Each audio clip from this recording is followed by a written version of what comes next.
Hello, my gorgeous beings of light. Welcome back to another reading. Welcome back to my channel. For those that don't know me, I am Daughter of the Divine. Nice to meet you. For those that do know me and are returning to my channel, thank you so much for coming back, for continuing to share this space with me, for trusting in me to help guide you, to help give you the messages from Spirit that you may need to hear the most right now. Just thank you, okay? For those that are new, please consider liking, commenting, and subscribing if you do like my energy, if you like my vibe, you like the reading, and you would like to see more. Even if you don't, just, give it a quick like, a comment, or something. It doesn't hurt to just comment an emoji, how the reading made you feel. You know what I mean? So today's reading is a suggested reading from someone who asks, what lesson is your soul here to learn? Now, this is a very interesting topic. It's a very deep topic. It's a very important topic. And in the spirit of Halloween, the thin being veil, it being October and fall, when we're going through changes and we are going more into the shadow, where everything gets darker and it's more dark than it is light outside because the sun sets earlier, I thought that's the perfect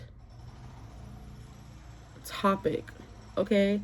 So this is not going to be our usual frou-frou love kind of reading. It's going to be a very serious topic of what is your soul here to learn. So if you are open to the healing, if you are open to receiving this knowledge and, somehow incorporating it into your healing journey and, building upon what I tell you here, then stick around. If you're not, then I don't know if this reading is for you, but you can still watch it. You don't have to listen to me, honestly.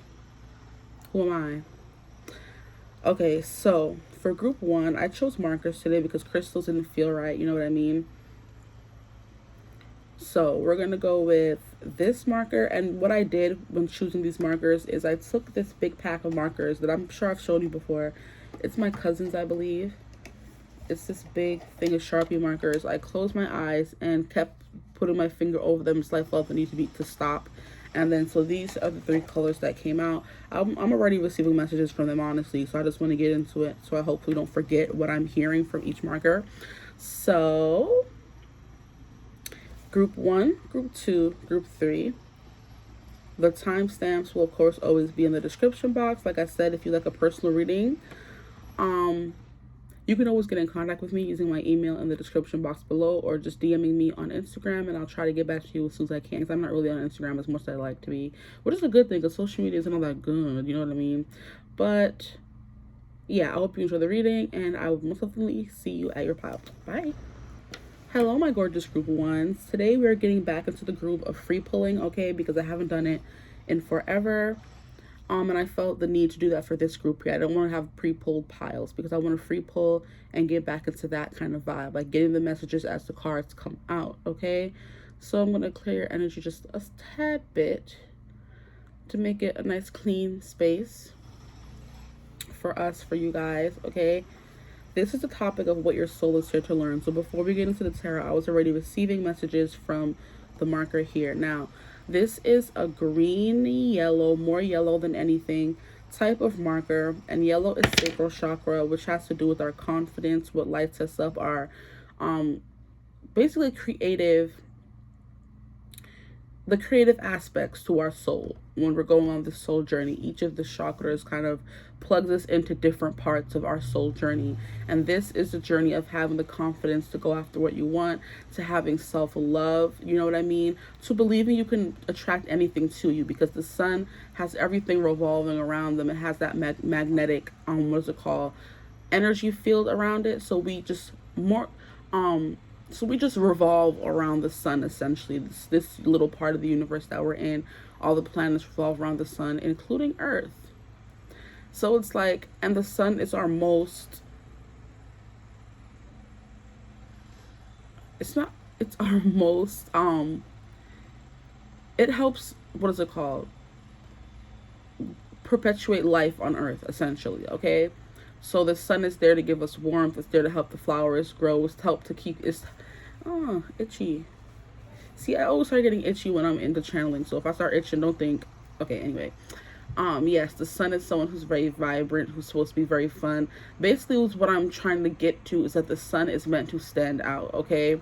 You are someone who's meant to stand out. You're someone who's meant to use their confidence to kind of guide other people. Because the sun doesn't really have to say much. The sun is just there and we all revolve around it. But the sun is like life-giving. It's life-giving. It's basically what I'm trying to say here. One of the lessons your soul here is meant to learn, that is, you're meant to stand out, okay? Because even amongst the other groups we have here, this is the one that's standing out the most. This is the one that's the most eye-catching. So it's time for you to believe that you are someone who can catch someone's eye. I don't know if you struggle with self-worth or self-confidence, or believing that you're beautiful, that people may want you. And sometimes what you have to take into consideration is that people are intimidated when they see too much beauty. So people may think you're too pretty, which is why they don't want to come and talk to you. You're too gorgeous, you're too handsome, you're too smart, you're too this. Like, you're too everything. You're the sun. And of course you have millions of offers. I don't want to be another just offer, on the table. I don't want to put myself out there to be burned, because the sun can burn as well. We get sunburns from the sun. Too much sun is not good. You know what I mean? So some people could feel intimidating towards you. You just have that kind of energy about you, where you're not calming, like you're just a steady force, a steady presence in people's lives. So a lot of people depend on you, is what I'm hearing, or they will come to depend on you. They will come seek your solace. They will seek your warmth. People may just gravitate towards you and may not say anything. You may see that you get a lot of people looking at you, but they don't say anything, but it's just because you have that presence about you. So there's no need for you to take it bad or good. And I'm sorry for the freaking construction outside. They started up again, which is just annoying. But I'm trying to tune them out, so hopefully you can do the same. Boy. So basically what your soul is your lesson your soul is here to learn is that it's okay to stand out. That it's okay to have self-confidence. That it's okay to put yourself above others. That is what I'm hearing here. That you're meant to stand out. That you're a sun. You know what I mean? People are attracted to you, and it's time for you to believe that you are this sun. You know what I mean? That people are attracted to you. I feel like I just butchered that whole entire intro. Like, what I was hearing in my head, it was hard for me to express what I was hearing, but it was coming through very clearly. So I'm trying to figure out.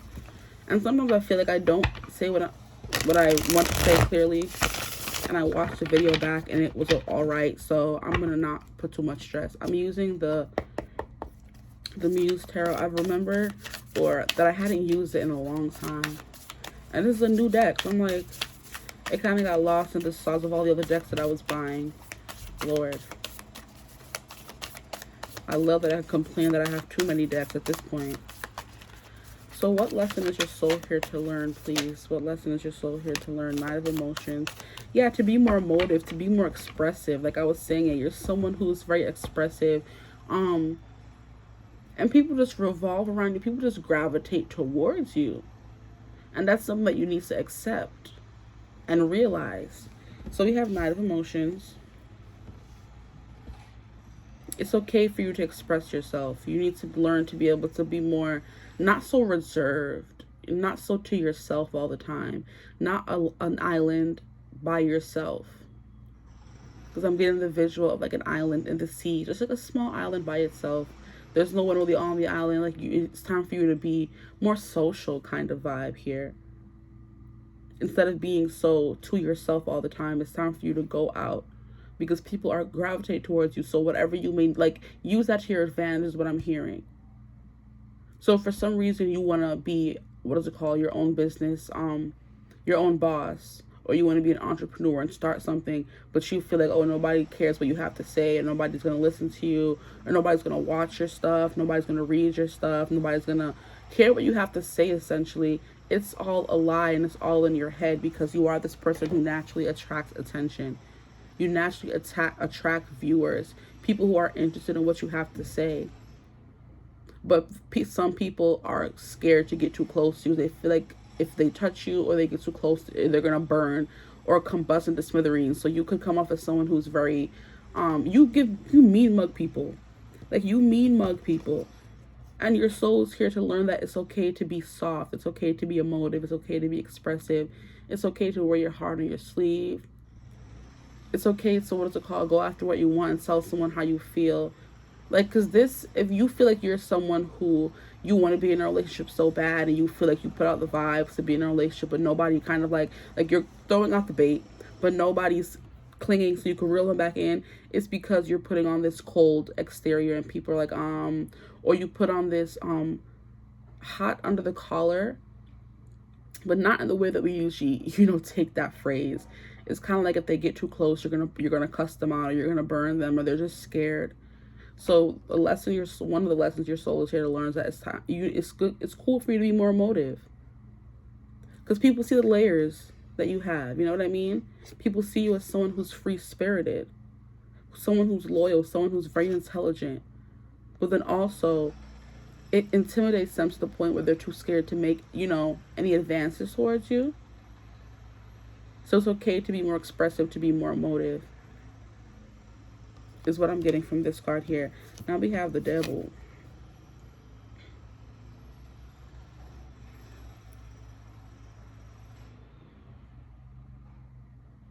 I'm trying to get the message. Hold on.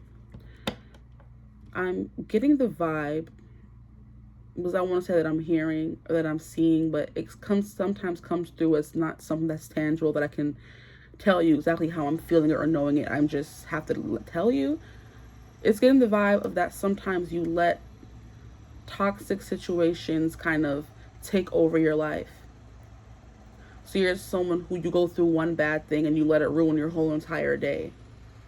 Or you went through one bad thing. Like, it's giving me the vibe of, like, not even to be jokey, like, it's giving the vibe of when guys, it's a joke in, like, the female community, like, when guys get brokenhearted one time, they swear off of love for the rest of their life.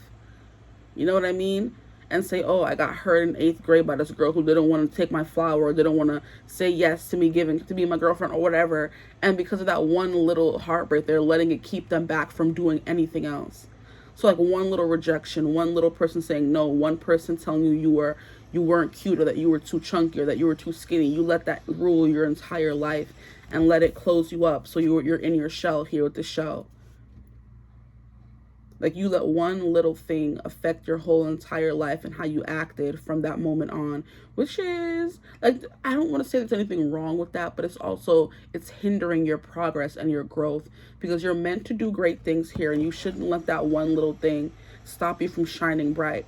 This is also giving me the vibe, like, I guess from personal experience, I could say, of people when you're younger telling you, oh, you're too chunky, or you're too big to wear that. You can't wear that. For people who have more, slimmer legs, who have slimmer arms, you can't do that. You can't wear that.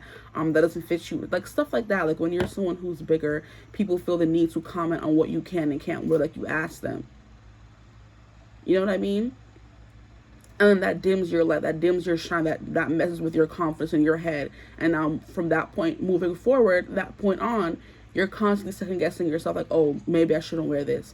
And then it leads to a whole bunch of body issues that you have to now overcome here with this Devil card. And it's not allowing you to be as expressive and open as you like with people. Because this one knucklehead, or this few knuckleheads, thought they had the right to comment on your appearance. This is also something that's coming through again. There was this this post on Instagram that I saw the other day. Like, it had to have been like a week or two ago, or a week and a half ago, where this girl was like, when you're a suburb girly, so you're able to, blend in with the white kids and sing all the emo and I chimed in with the haven't you people ever heard of, like, those songs, and then switch over to meet me at the club, it's going down. Like, she was basically making a video about how growing up as a black girl in the suburbs, it's easy for you to essentially code switch from, blending in with the white kids, knowing all the white songs, and then knowing all the black songs as well. And then I kind of built upon that topic, or added something in saying, shout out to all the black girls who were always told they talked white. You know what I mean? Because that's something that I heard a lot when I was younger. I'm just like, and it's something, and I don't want to say it's something that ruled my entire life, but it was something I was just like, why are people saying this constantly when I know obviously I'm not white, so why would I then talk white? But it's because you speak proper, or you speak mature for your age, or you speak without slang, stuff like that. And it's because those comments could have, brought me down and had me, going back into my shell, or kind of you know, mutating as the person they wanted me to be. But instead I was like, screw you, I am who I am, and I'm going to keep talking the way I want to talk. There's no such thing as talking white, talking black, talking whatever. We just talk as humans. We talk as us, as people. So, you know, like that thing, and then a lot of people were just like liking it, and it got a way more likes than I thought it would. And I'm like, wow. So it wasn't just me, which I knew it wasn't. But it's like people really out here thinking they have a say in people's lives, telling them you can't wear that because you're too big, or you can't wear that because you don't have the curves for it, or you can't say that because you talk white, or you can't do that because you're this. Like, and that one little thing kind of took over your whole entire life here with the Devil card, and, you know, made you retreat into this shell here where you are someone who just comes off as cold and doesn't let anyone close because you're trying to reject being hurt like this again, or people having a say in your life. And I kind of feel like your soul may have gone through this already, and this is something you're here in this life to kind of eradicate. Okay, these thoughts that make you feel like you're beneath people, you're less than people, you can't do this, you can't say that, you can't wear this, you can't be someone who's in a relationship. There's so many freaking examples coming to my mind, because there's so many examples in society where people are telling people they can't do certain things, like you're too big, so therefore you can't have a rich hot guy who has an 8-pack and who wants to be with you because you're big, and therefore you don't deserve that kind of a, like, excuse you. So it leads like a lot of maybe body dysmorphia or emotional turmoil where you're just like closed off. And like I said, there's a lot of people who want to come towards you because that's the kind of energy that you have, or the kind of looks that you have. But you let this one person say that one thing about you and let it take over your entire life. And I'm hearing no more. You're someone who's meant to shine. You're supposed to be in the spotlight. Okay, there's a reason why people are attracted to you and people gravitate towards you, because you're supposed to use that power for something good, instead of letting it take over your entire life and keep you in the dark into something bad, into this energy of people don't want to hear what I have to say. I can't wear that. I can't do that. So it's time for you to come out and start living in the sun, essentially, okay? Loud and proud where people can hear you. No more hiding. No more going into your shell and not telling people how you feel. That is the vibe that I'm getting here for you guys. I'm going to keep pulling cards. What lesson is Group 1 soul here to learn, please? What lesson is Group 1 soul here to learn? We have the Knight of Inspiration. Yeah, you're someone who's an inspiration. And you need your emotions. And you need to be emotive and expressive in order to be an inspiration to people. But as long as you're in your shell, no one can celebrate your wins because you're not telling people your wins. Like, you're someone who's very closed off. You're playing your cards very close to your chest, and that is working against you instead of for you. And it's supposed to be working for you. You know what I mean? I hope you know what I mean. And I'm not just sitting here saying all this stuff and it's not resonating.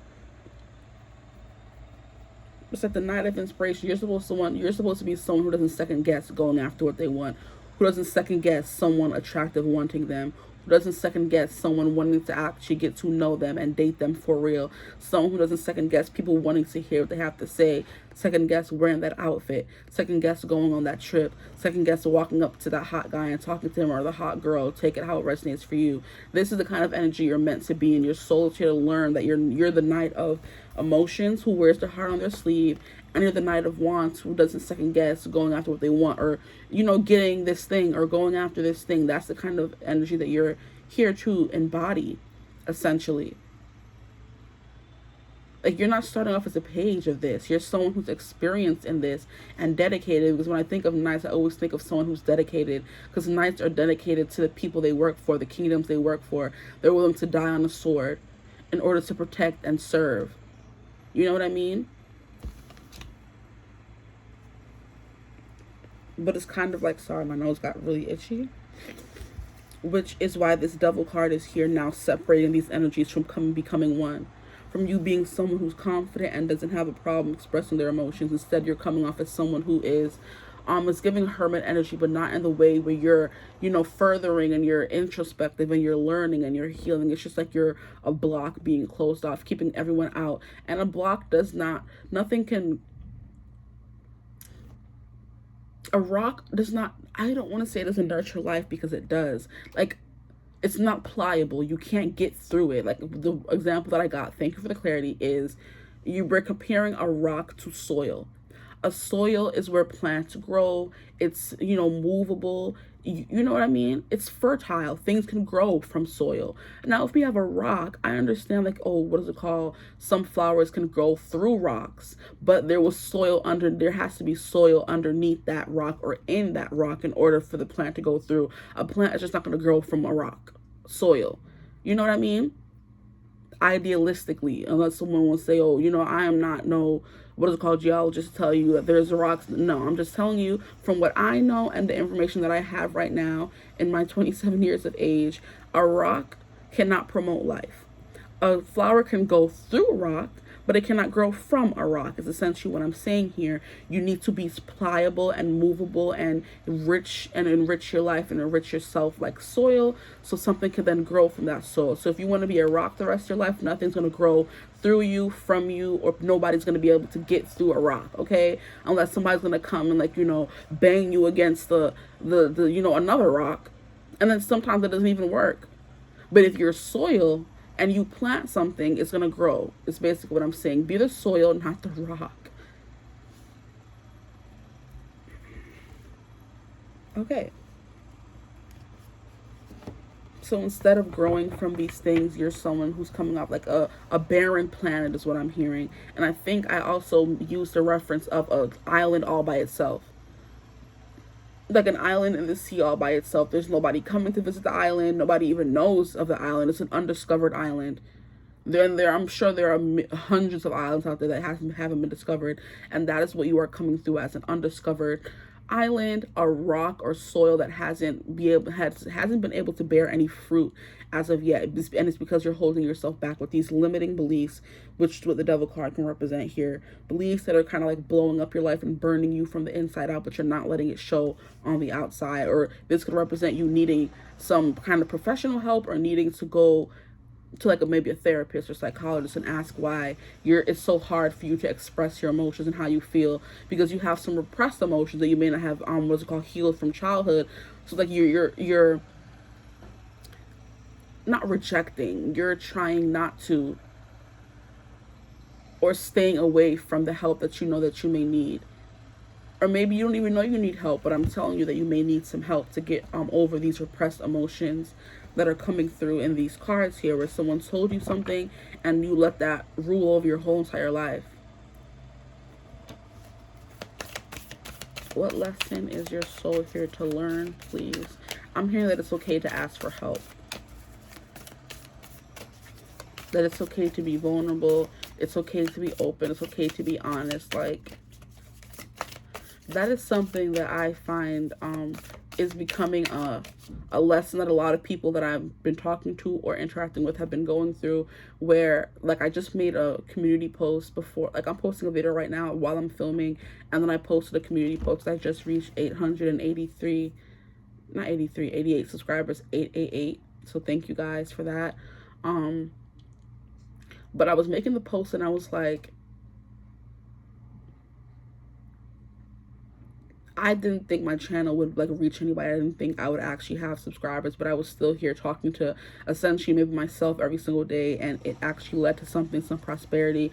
So I felt like 888 was a good milestone to post about, because I could have posted at 100 subscribers or 500, but I was like, no, 888 felt right when I saw it, because it represents abundance and prosperity.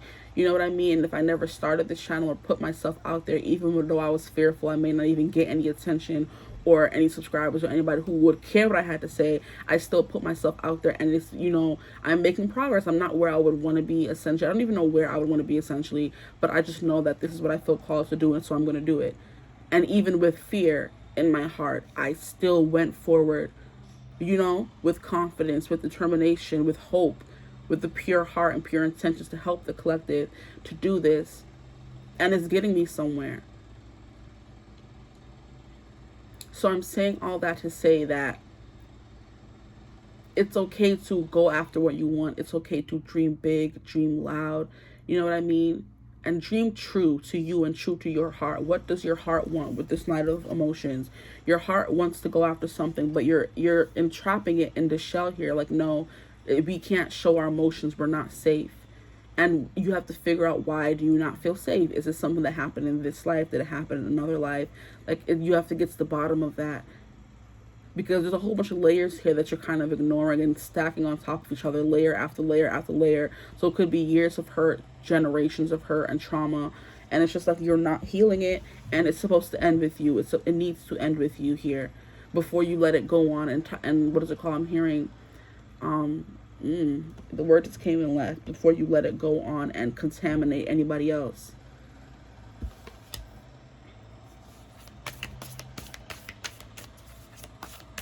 You'll never know if you never try. And I was saying that I feel like everybody is going through the lesson of, it's okay to try. Okay, I would rather live with the rejection that it didn't work than live with the regret that I didn't even try. Because I have been someone who didn't go after things too many times to count, and it just constantly bothers me, and it will come back up and bother me, and it would just hit me out of nowhere when, like, oh dang, you could have did that, and why didn't you? Because you were letting this fear, hold you back.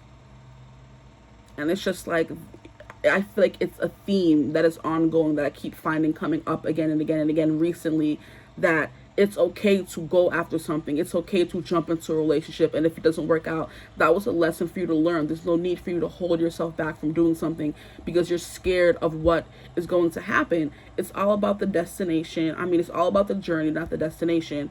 And everybody's focused on the destination. By you making the first move, you're teaching yourself that it's okay to make mistakes and fall, because you're just going to get back up and try again. And those little lessons are getting you to your destination. So stop focusing so much on the journey and the little things that could go wrong, and focus on maybe where you want to go and the things and the steps you need to take to get there. Sorry. Itchy. I'm telling you, when I be chilling, just be getting itchy. I never heard of that, and I don't like it. Like, I don't itch on a regular, and when I get here and start recording videos, I itch. Like, it's nobody's business. Here we have the 7 of Voices, which would be the 7 of Cups. Yeah, this is the vibe that you are here to do so many things, and it has to do with Voices is Swords. 7 of Swords. You're keeping yourself hidden. You see, and it came out in reverse. You're meant to learn that you're not supposed to live your life in black and white, that you're supposed to live your life in color. You know what I mean? Before you came into my life, everything was black and white. Now all I see is color. You bring color to my life, baby. Color by, is it Mnek and Haley Steinfeld? Like, it came out in reverse. This is how it came out when I picked it up. But I had to turn it over to read what it said. The 7 of Voices, the 7 of Swords here. This is, you're living your life in the shades of gray and black and white. Not even black and white. You're living your life in shades of gray. There's no color to your life. It's monotone. You're going through life bored. You're going through life sad. You're going through life going through the motion. This is giving like in constant like depression or like dreary feeling, like you're going through constant rain, when it's like overcast and the clouds are all gray and everything is, damp and demure. We can't really see the colors because the sun is not out. You know what I mean? This is the way you're living your life every single day. You're stopping yourself from living your life in the light. Now look how much better this looks. It's a drastic change. And you have to take the steps to get there. You have to move on from this and go over this bridge and move into this living your life in color.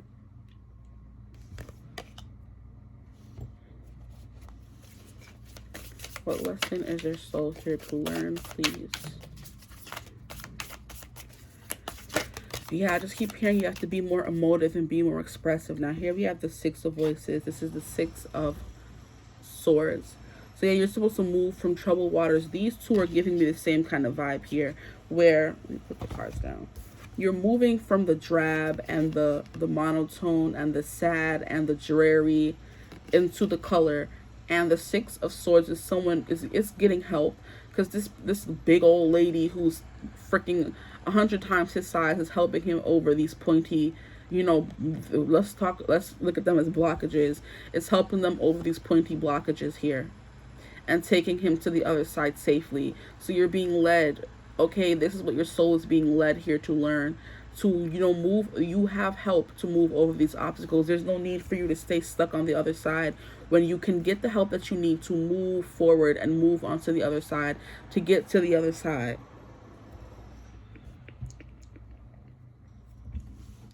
I'm getting taken to that joke where it's like, why did the chicken cross the road to get to the other side? Like, you know what I mean? Was I didn't have the drum, so I have to do it myself, okay? You have the help, or it's okay to ask for the help necessary to move forward. And this is kind of like giving me a moon. This is the moon. So you know this intuitively, but you're still holding yourself back. And I'm hearing why. Why are you holding yourself back? And now that same song is coming through. Why are you holding yourself back from such a man? That fixer-upper. Like, it's okay to be a fixer-upper. Nobody walks into life. Nobody wakes up being perfect. It is by going through lessons. It is by learning things. It is by getting to know yourself and making these mistakes, if you want to call them that, but they're just lessons. Things that you were meant to learn so you can become your most evolved self. Someone who knows things. In order to learn, you have to go through these things, or else you would never know. So stop, you know, beating up yourself for not knowing everything the first try, or not having the perfect relationship on the first try, or not being able to master something on the first try. You have to constantly keep putting in the work and trying in order to reach where you want to, you know, go. So there's no need for you to keep being so hard on yourself.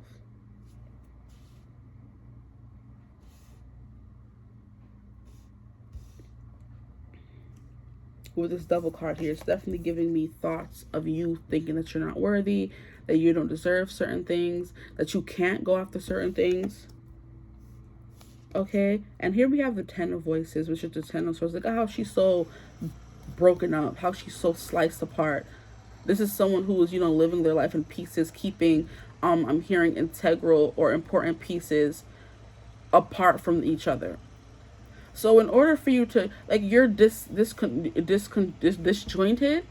discombobulated, like, just picked apart. So in order for you to be a full person, there's a reason why we need a whole body, okay?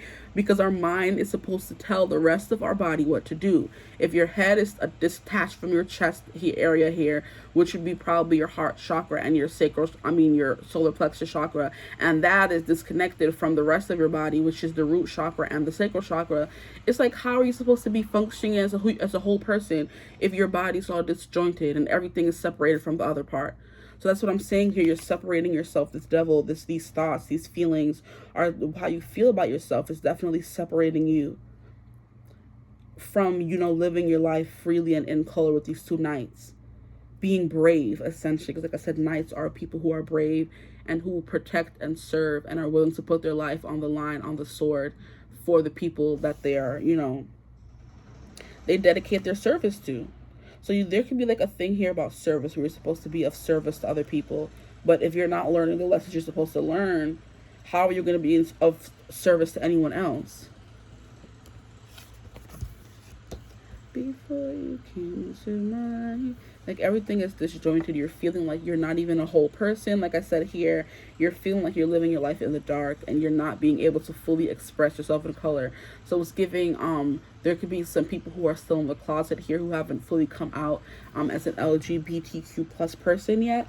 Because a lot of the references that I'm making keep taking me back to that, as someone who's in, or that just may be an example that could help be useful for you, where someone who's in the closet not feeling like they can live be their entire self. So essentially they're living their life as not even who they are. They're not being true to who they are, true to their heart.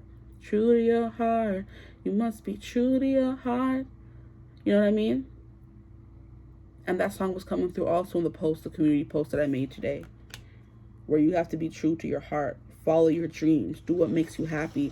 Go after things effortlessly and without fear. Because it's going to lead to celebration here. It's going to lead to fireworks. And here we have this horse is constantly in their mind, in their feelings, going round and around and around, like, you don't deserve this, you can't do that, you're not strong enough. And then this devil is keeping this part from connecting with this part, and these swords are keeping her body from connecting with the other parts of her body. You need to be whole. Stop keeping certain parts of yourself away from other parts of yourself. Because one part of yourself is telling you you're fire, you're this, you're that, go after it, and then another part's like, no, but what if we don't be successful, or what if we don't do this, or what if nobody likes us? Like, it doesn't matter. Go forward fearlessly. You know what I mean? Without holding yourself back, with no blockages. Because when you least expect it, or when you do, somebody's going to be there to be helping you getting over these blocks. But if you don't try, you will never know. If you don't try to get over these obstacles, you will never know that there was help there the whole time that was helping you.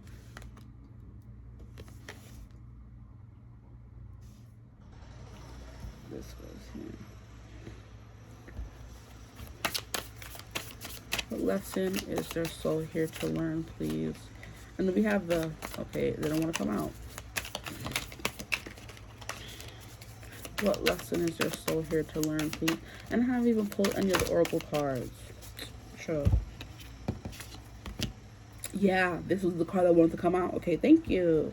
The High Priestess. You're not following your intuition here. Like I said, there are people here who are willing to help you, and you're going through life half blinded. There's something about that where you're not living your true self. You're keeping half of you hidden. You're not doing what you need to do. You're living in the shadows, in the dark. This is giving me the Quasimodo for whatever reason, where he was kept away his whole life because everybody was telling him that he was ugly, but it wasn't always, it's not about looks, it's about who you are as a person. It's about your soul. Your soul wants to live in color. You're keeping your soul hidden by keeping your body hidden, by keeping yourself away from people, away from human interaction. All he wanted was to, be, and this is giving Ariel from, what's it called? Little Mermaid. She just wanted to be a part of the world. She was only shown one half of the world her whole time underwater. She was like, well, okay, but now I want to know what it's like living out there on land. So you're keeping yourself from living your life fully because you're holding yourself back from traveling. And if she never would have, did the risk of losing her voice to Earth stuff forever, she would have never known what it was like to live on land. She would have been regretting it forever in the sea, like, oh, I'm never going to know what it's like to have feet or walk or know what fire is. And if she didn't take that risk by losing her voice forever, in the end, it all worked out, though, did it not? Yeah, she got her voice back. She got her prince. She got her everything. She went after that. She didn't even want to, I was going to say she didn't even want to go up. She didn't even want to go on land to find a man, but she kind of did. But she wanted to do that before she found Eric, okay? That's what I'm getting into. She didn't even want to go on land just to find for a man. She wanted to go on land to just experience a different kind of life, and she didn't hold herself back from that. She defied her father. She almost gave up her voice. She left everything behind that she'd ever known. She took a huge leap of faith, okay? Going into an unknown world, and she didn't even have her voice to get her through it, but she still did it because that's how bad she wanted to experience life on land, life in the sun, essentially, because under the water, they don't get that much sun. The sun is only when we're on land. So it's like you're holding yourself back from living life. Like, why are you holding yourself back from such a man? If some of you could want to have some romance in your life, but you're holding yourself back from that aspect of life because you are scared to make the first move. You are scared to put yourself out there emotionally and physically and just take chances here. And here we have the two voices. So we're ending the spread with a decision. It's your choice, essentially. But in order for your soul to fully thrive and move forward, you need to make the decision to live forward in color. Make the decision to cross this bridge here. Make the decision to take a leap of faith and move on from the troubling life that you're living now where you're not happy, to move and sail onto smoother waters. But it's going to need help and it's going to need guidance. So you have to open yourself up to that opportunity by at first taking that leap. Like this is, it's giving the Fool card of someone jumping off a cliff, not knowing if there's going to be spikes down there, they're going to die, or if somebody's going to, whoop, come and snatch them up this big hand from the universe, from God, from source, and picking them up and taking them safely to the other side. But you will never know if you don't try. Boom. That's the end of the end of this here. But it all starts with a choice. It's your decision here. And this is a decision that you have to do you have to follow your heart instead of going around and around every single day asking yourself, should I do it now? Should I do it now? Maybe I shouldn't do it at all. Do it. Decide what you want to do and then do it. And only then will you be able to move forward and into smoother waters. Sail into smoother waters. Stop lying to yourself and hiding yourself away and being dishonest with who you are and what you want. And move forward into this light card here. Be like Ariel. And, you know, there was always help for her. If her daddy wouldn't help her do it, she went and found her some Ursula. Even though I would say Ursula found her instead. But you know what I mean.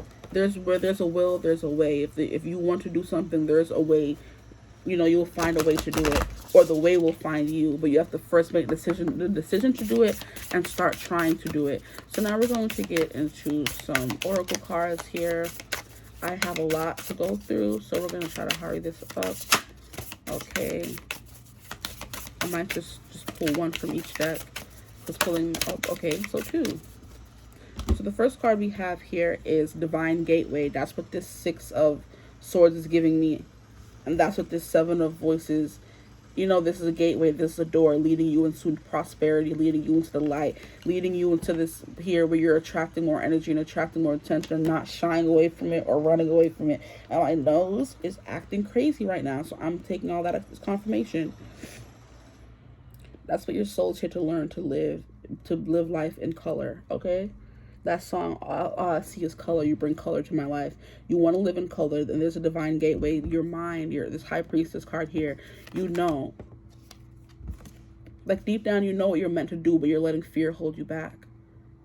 Living with only one eye open. Sleeping with one eye open. Operating in life with only one eye open is given that you haven't opened your third eye. You're scared to open your third eye.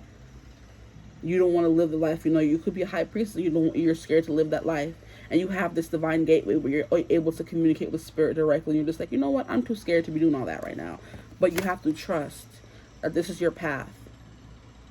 Essentially, your soul is here to learn, to stop being so scared of everything and live a little bit on the dangerous side, live on the wild side, because I kind of feel like it will get you through. There's no need to be scared because you will always have help and you will always find that equilibrium. You will always find that safety and that help, you know, when the time is right. But you can't experience all the ups and downs, the joys and the lows and the highs and the lows, unless you at first take that first step on the journey. All I see is color. You bring color to my life, baby. I never thought that I would know anybody. I never thought that I would know somebody who knows my body, let you know my body. This could be you keeping yourself from having intimate relations with people, basically keeping your emotions hidden, which I did go over already, because you're scared to get close to people, you're scared to get hurt. You're the person who was hurt once in 8th grade, and you're just scared of ever falling in love again or giving yourself to someone again in that kind of way.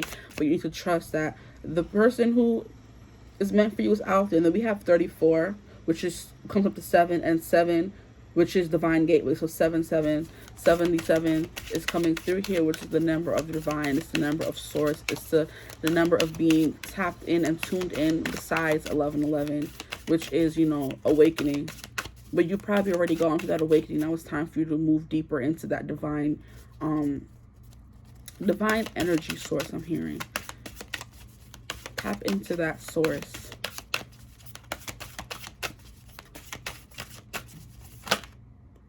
Here we have forgiveness. Anything else?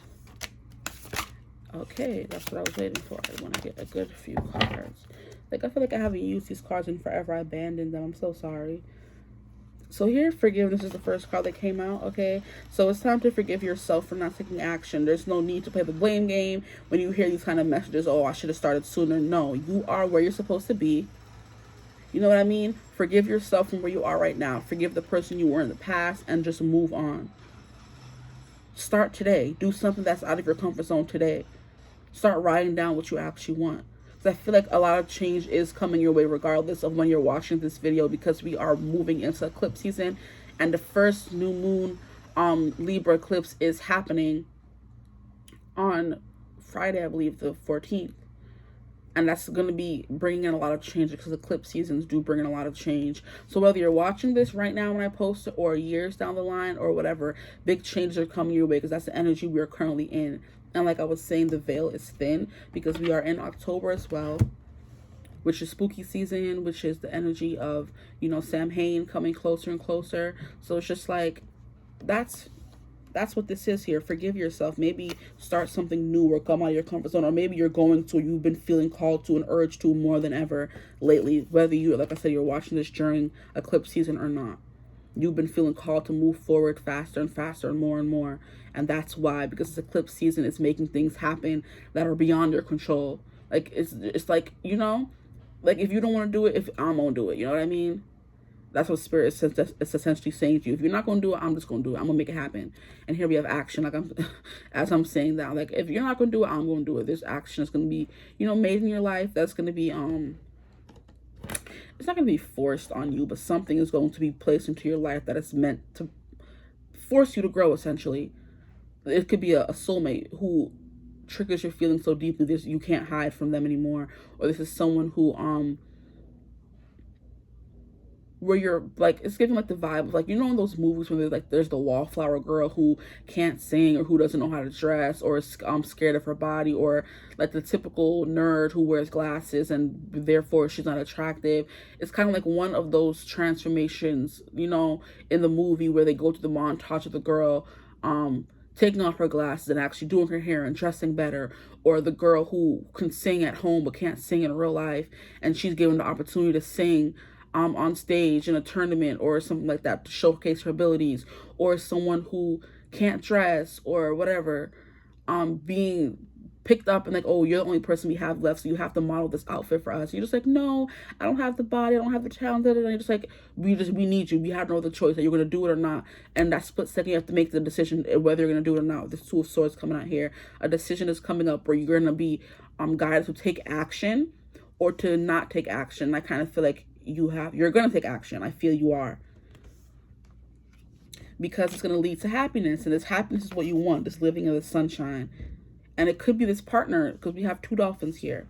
So as I was saying, you're gonna get the chance to meet someone where it's gonna forcibly, you know, unleash all those feelings you've been feeling. And it's like a divine gateway. It's giving you like jumping timelines where 1 second you're living this drab, boring life of monotone day to day where you're not happy where you are, and then the next day you go through this divine gateway and now you've met your person and you just got a new job and just things are on the up and up. Essentially the sun is out now and there's no more moon. Now it's the sun, and now you're finally vibing in this energy you were supposed to be. Look at that. Now you're finally vibing with the energy you were supposed to be in the entire time. So some big change is coming to your life where you're going to have to be, like, it's not going to be forced upon you. You're going to have to be able to have the courage to take action and make this happen for yourself. Okay, so what are the other cards we're pulling from? I'll probably save that for, I'll do it now. Why not? This is the Dragon Path Oracle cards. Fun fact, this is one of the first cards that I ever bought myself. It was this deck. This is one of the first Oracle decks that I ever bought for myself. This, and then the Tarot of the Divine that I bought. And it always baffles me that I chose to name myself Daughter of the Divine, and the first tarot deck I ever bought for myself was the Tarot of the Divine. I'm like, coincidence? But I didn't think about it that way until after, you know what I mean? Hindsight is 2020, people. Here we have destiny. So this has something to do with your destiny here. And this in the back is giving me Mars, which is more action energy, because it's kind of like the same colors. If you can see that, it's kind of like the same reds and dark oranges and burning bright like the sun. You know what I mean? So taking action all around. Tapping into your power, your inner source, your inner light with the sun, and then taking action toward that inner light and purpose with the Mars here. So that's what your soul is here to learn, that you have a destiny here. There's a reason why you're here, and the sooner you get with the times, I'm hearing, the sooner, you know, things can move forward and you can move into this energy of being at peace with yourself. Like, this is giving someone on a completely different planet, like, no, completely different, planet in the solar system somewhere, and you're just at peace because now you're living amongst the stars the way you were always meant to live. You weren't meant to be no regular person, you know, living amongst the humans. You were supposed to be in the stars, galactic, celestial. So that's what the divine gateway and the high priestess, you're supposed to be doing more than what you're doing, and you're supposed to be tapping into that energy, that divine source within you, and that opportunity is coming up for you. Now there's a card here that came out that I'm not sure of, so I'm going to go to the book to try to read it really quickly, because I don't know. I still have another deck. Oh man, I'm out here playing myself right now. Where's a is this, you know what? I'm just going to find her. She's right there. Thank you for, you know, being on my side. Okay. And she's a guardian dragon. So you have a dragon guardian. Good for you. It is your journey and yours alone. Wow. Asclepius was an ancient Greek god of medicine, the son of Apollo. Upon meeting him for the first time, his opening words were, "Your modern image of the Caduceus is incorrect." I don't even know what that word is. He was a healer of great repute in Greek mythology, and this dragon in particular reminds us that inside us too reside great healers. So that high priestess, that divine gateway, what I was saying essentially here, you do have a destiny as a healer, but you have to heal yourself first. Okay, his particular affinity lies with practitioners who use healing plants, herbalism, homeopathy, and essential oil and flower essences. Add to this his rather shamanic energy and his affinity with snakes, and he is a powerful ally. And this is the person who's going to be leading you over this dragon guardian could be the person leading you over these spikes here. Asclepius is the dragon of the healer and the shaman. His wisdom is boundless, and if he has flown into your reading today, know that you have his abundant knowledge at your side. Continuing with his practical help for your physical life, he asks if you need the support of a professional with knowledge of healing plants. And I was telling you, you need a professional to help you heal.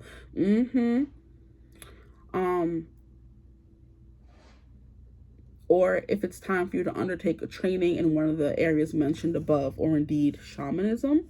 Alongside his ability to support those working with plant energies, he's a powerful ally when we are ready for the next phase of our transformational journey of life. Okay, his presence in your cards today reminds you that together you create the immense combination of transmutation and transformation. Deep within, you know you can and you will succeed. Period. He had this to say: "You are on the cusp of transformation, so allow me to guide you forward along the winding road. Remember, hold on to what you know to be true, for it is your journey and yours alone. Life never stands still. It is forever changing and evolving. Together we can transmute that which binds you, accepting that your journey on earth is about life, death, and rebirth as you transform and grow personally and spiritually." So there is definitely something about spiritual growth, taking a leap of faith spiritually with this divine gateway here for sure. Movies. I'm trying to hurry up and do what I'm doing, and it's like I don't want this reading to get too long here. I want us to pull from this deck, but I will just we'll see what comes out. We'll see what comes out. Can we get one card from this deck, please? Or maybe not. And look, we have past life medicine. That is giving shamanism. So maybe you're supposed to get into that. That's what your soul's here to learn, to be a shaman. It's like remembering. Yeah, you're supposed to remember that in the past life you were powerful, and that there's no need. And look at how we have the herbs here going into the cauldron, the feather. Yeah, definitely something about that. Then we have cedar extraction. And look at the sage and everything. I kind of think you need to go to like a regression is what I'm hearing. A regression to remember. And to extract all these beliefs from you, you need to remember that you are someone who's indeed powerful. We have Spider Woman Destiny coming out twice. Destiny coming out there. Where did Destiny come out again? Destiny was one of these blasted dragons. Destiny coming out twice. So you do have a destiny. That's what your soul's here to learn. So kind of further yourself or leap into that destiny that you have. Here, Spider Woman. Spiders can be important. And look up what spiders mean symbolically, because I don't have time for that right now. We're already over the time that I wanted to do this. And then we have Star Nation's ancestors. So yeah, you do have some ancestors who have some gifts that they would like to pass on to you here. And it's healing, because we have medicine. Then you had Asclepius, who is the healer, and he's the shaman. He's the son of the Greek god Apollo and stuff like that. So there's definitely something here. That's what your destiny or your soul's here to learn. To get into medicine, they said herbology, or what else did it say? Y'all can go back and listen to what I said, because at this point I can't remember. And then we have star nations. What was I saying about you're supposed to be in the stars? You're supposed to be celestial and galactic and in the stars on another planet. You're not supposed to be here on earth worrying about these worldly things. You're supposed to be in the stars. And then Star Nation came out, so confirmation. And I just want to get some quick I don't even know what these are. It's the Cosmic Journey Oracle. It's just like some little quotes and stuff. We're going to get a few to say that, and then I will leave you with that. Group 1, please. What lesson is your soul here to learn? What lesson is their soul here to learn? Oopsie daisy. Okay, and then something turned over in the deck. So I'll take these and then send you on your way. The first one that came out was, oh, 4 came out. Wow. You contain the entire universe encoded within you. What more do you want people to say? What more do you want me to say? And look how we have the sun burning bright there. Period. Now we have the universe wants to co-conspire with you, that divine gateway, that destiny, that peace, and this. They want to co-create with you. They want you to take the first leap, and they're going to help you not fall. They're going to lead you on the way with this moon card, your intuition, the high priestess. But you have to take that first leap first. They can't force you to do something you don't want to do. Now here we have trust and act accordingly. Trust and act, and then we had action. Boom. Like, what y'all want me to tell you? I can't make this stuff up. Trust and act accordingly. So you have to, and trust did come out. Trust did come out. I believe it did. Yeah, right there. Trust did come out. Then we have listen in stillness. You meet your true self. Meditation, learning who you are, past life regression, stuff like that. And then it says, allow your works to become your art. Allow your works to become your art. Okay, so I hope this reading resonated for you. I hope you got the message that you needed from what your soul is here to learn. Please, be more open. Dive into your intuition, learn about more about your arts. Maybe you need to be a shaman or something. I don't know. But that's what I have for you. I hope you enjoy this reading. If you'd like a personal reading with me, you can always get in contact with me using my email in the description box below, or just DM me on Instagram and I'll get back to you as soon as I can. If you like my vibe during this reading, like, comment, and subscribe. Join the tribe. We'd love to have you here. And that's all I have for you. But I hope you're having a beautiful, wonderful day whenever you're seeing this video. And I will see you in the next one. Bye. Hello, my gorgeous group 2s. Welcome to your reading. This will be what lesson is your soul here to learn, okay? Group 1 went way too long, but they got the message they were meant to, and hopefully you get the messages you're meant to as well. This is a requested reading from a subscriber of mine, and she wants to know what lesson is your soul here to learn. So now you're going to learn what lesson is your soul here to learn as well. If you chose this pink marker here, immediately I was getting messages from your guys' markers that you chose. And the message that I got for you guys is that you have to be more soft. You have to be more patient. You have to be more kind with yourself. Just you have to be more soft in general. You could be someone who's rough around the edges, who doesn't like to be vulnerable, who doesn't like to be open. And it's just like, but there's just this softness to you. You could be soft-spoken. You like to wear soft colors, soft pink. You don't even have to be soft-spoken, but you're just someone who's supposed to, I'm hearing a soft life.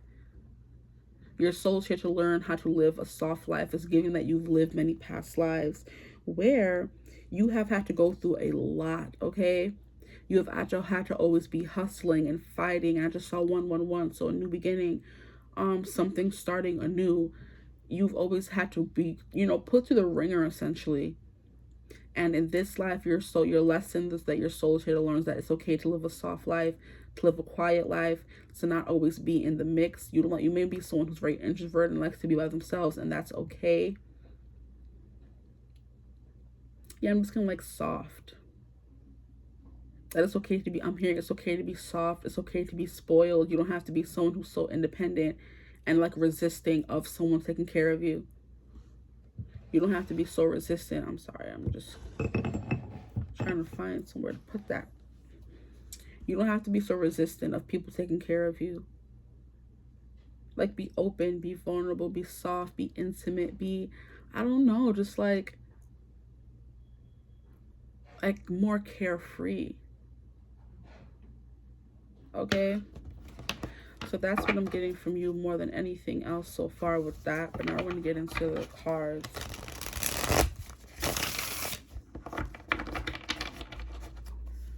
It's okay to want to be taken care of, because I feel like in a lot of past lives you were someone who's taking care of everybody else. So now I'm hearing it's your turn now. It's your turn to just sit back and receive, is essentially what I'm hearing. Because I started looking at the card and I'm like, oh, these are kind of the same color, and this is the muse, and sometimes the muse just sits back and lets the artist paint her. You know what I mean? So it's okay to sit back and relax and not do much, just be introverted sometimes. You don't always have to be on the go. You don't have to be living a fast-paced life. All that kind of stuff. So what lesson is their soul here to learn, please, my group 2? What lesson is their soul here to learn? Look at how sis is relaxing in the bath. Can I make this stuff up? yes, you need to relax. This is the Four of Swords. Take a break. It's okay to sit back and not always be constantly on the go. Sometimes it's okay to sit back and meditate and sit in a bath and just do that. Like, you don't always have to do, you don't always have to prove yourself, is what I'm hearing. Oh my. Somebody's coming for you. Like, sometimes it's okay to kind of like, I just saw 333 as well, so 111 and 333. And that's what I was gonna say, really. Like, it's okay for you to be more creative and delve into things that may not be so serious and important or vital. So it's like, you know, maybe romance books, or what is it called? I heard smut. Okay, so for some of you, it's okay to indulge in that some more. Baths, of course, but it's also giving me more so it's okay to just get lost in a book. It's okay to get lost in astrology. Like, you don't always have to be so logical and realistic all the time. We're just like, oh, it's not okay for me to be like, I'm just hearing, I'm not, it's not woo woo. It's just like just lost in another world. It's okay to get lost sometimes. To take a step back from reality and not always think about work or think about what you have to do next. Like, just take a breather, take a breath. The cards is flying out. Okay, so we have the Three of Inspiration, which is the Three of Wands. Yeah, it's okay to imagine and daydream and get lost in other worlds and just think of what you could be doing and what you, like, you know, it's not, like, get delusional. It's basically, I didn't want to say the word, but that's what I'm going to have to say. It's okay to get delusional, to sit back and get lost in the knowledge of the universe and think of all the things that you want. Kind of like things. It's okay to sit back and relax and manifest. Sometimes you don't always have to actively be manifesting to be attracting things towards you. So I'm kind of getting the Empress card from here, where she just sits back in the track and she gets all that she needs just by being the Empress. Like, the Emperor is the one that's out there ruling over the kingdom and everybody's coming to him and bothering him, and the Empress gets to take a more soft approach. You know what I mean? She gets to live the soft life of taking a bath while her husband is at work, or while the husband comes home from work to take care of the kids. It's okay to ask for that help. It's okay to ask for that relaxation, and it's okay to take that time for yourself. You sometimes, like I said, it's okay to be introverted and just want to be there for just you and having to just worry about you. It's okay to be selfish, is what your soul's here to learn. Like, just giving the life of like a single mother, and she's guilty when she takes baths at night because, or locks herself in the bathroom away from the kids because they're all that she had. Like, she's all that they have, and she just wants to be the best mother she can be. But in order for her to do that, she has to take care of herself too. Like, this is, yeah, it's her in the bathroom, the kids like, mom, but like, imagine the door there, mom. It's okay for her to tune them out. It's okay for her to lock them out. It's okay for her to take time to herself. It's not being selfish. It's not being slack. It's not being lazy. You know, it's like, just like I said, you light some candles and watch TV, or to imagine things, to get lost in your head, lost in your imagination. Read a book, get lost in a book. Watch a movie, get lost in a movie. Or this could just be you do something creative, you know, reading an astrology book to you know, further upon your, you know, knowledge. When people are like, oh, astrology isn't real, so then you stray away from it, like, oh, I can't indulge too much in that because people are gonna say that I'm, you know, being not lazy, but just being unserious about life and unserious about certain things. And it's just like, that's their opinion. Let them keep their opinion. You have your own opinion here. Like, just sitting back and receiving, sitting back and manifesting, relaxing and watching things come to you. It's okay for you to do that because you're able to do that. With this Three of Inspiration, this Three of Wands, you have that ability to just, you know, set an intention, knock over one domino, and then watch the rest fall into place. And she's dancing while these dominoes are knocking over.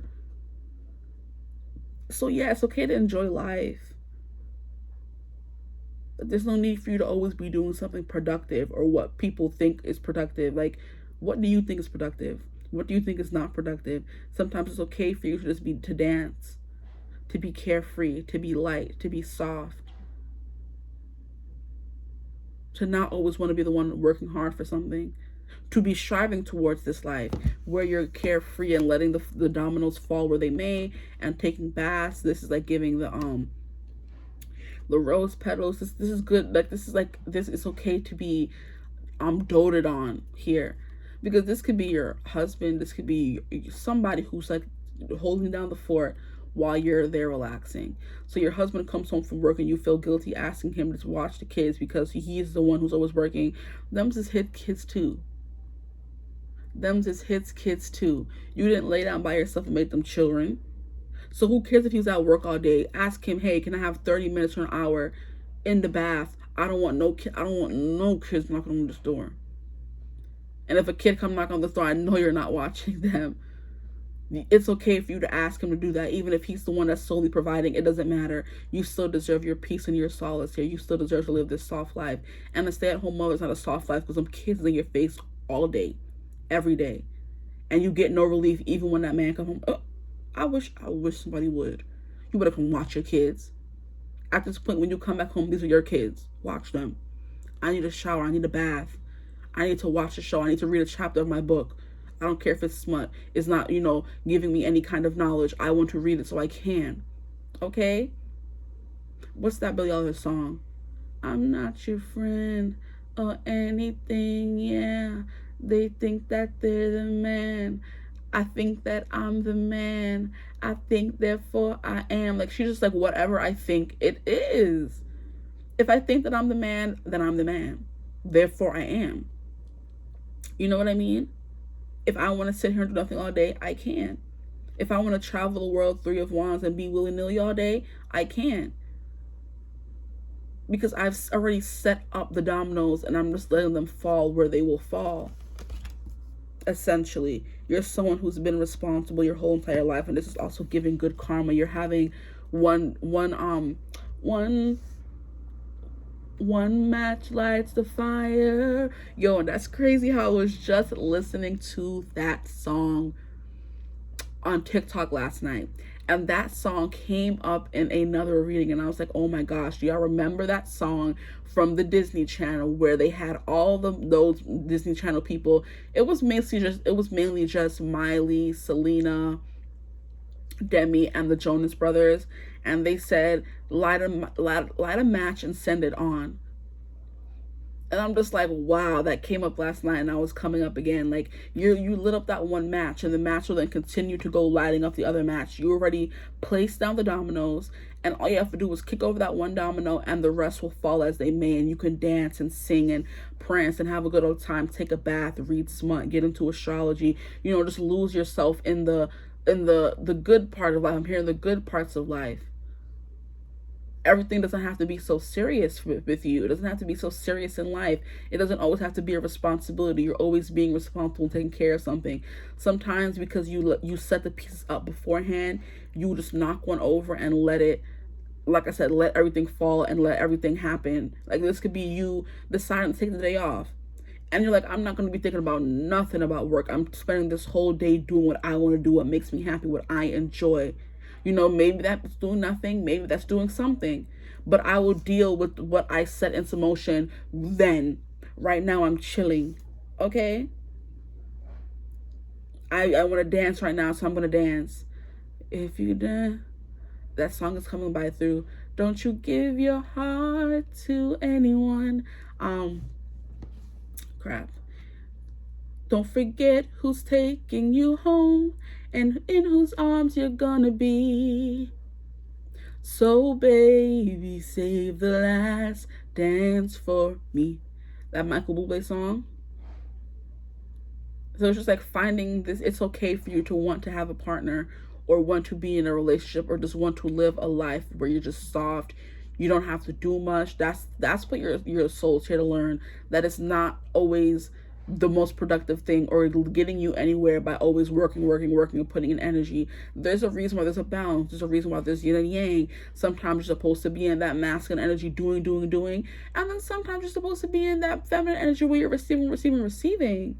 You have to find that delicate balance, because you're someone who's always wanting to work, and then you're worn out, you're not happy, and most importantly, you're not enjoying the fruits of your labor.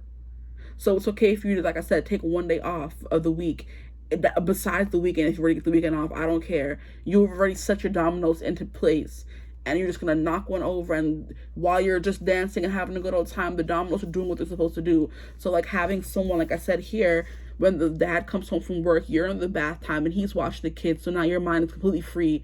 You don't gotta worry about them kids, because somebody's always there to take over and set the bath for you. That's what your soul's here to learn, please. That it's okay to enjoy life and live that soft kind of life. And there's nothing wrong with that. It's not being lazy. It's not none of that. Life is not supposed to be about work. It's not supposed to be serious all the time, like, which I thought this was. And then there we have the Three of Voices, the Three of Swords. This was at the bottom of the deck, and I was going to say something about, like, let me leave it alone. But no. Like, I kind of feel like you not doing this has you living this unhappy ass life. You are crying in the shadows where nobody can see you, and it's okay for you to cry where people can see you. Because if you're crying in silence and keeping all this hurt to yourself and not asking for help or not wanting this help or not doing what, like, this is someone who is literally putting up beams, putting up sirens, putting up what do people call them? Like when they shoot the lights into the sky to help people find people who are lost at sea. You're putting up these beacons, asking for help, and crying by yourself. And that is what this is feeling like when you are not getting into this soft kind of energy, because you're always wanting to be the strong one, which leads to you feeling like you have to cry in silence away from everybody else, and you have to be the strong one all the time when you do not have to be the strong one all the time.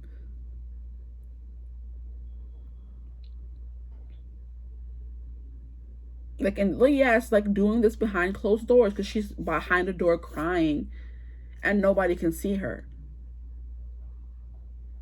But she's sending up these beacons asking for help and nobody's helping her.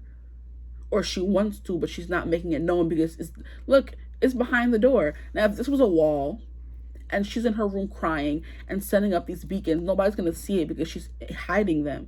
She's hiding her cries for help.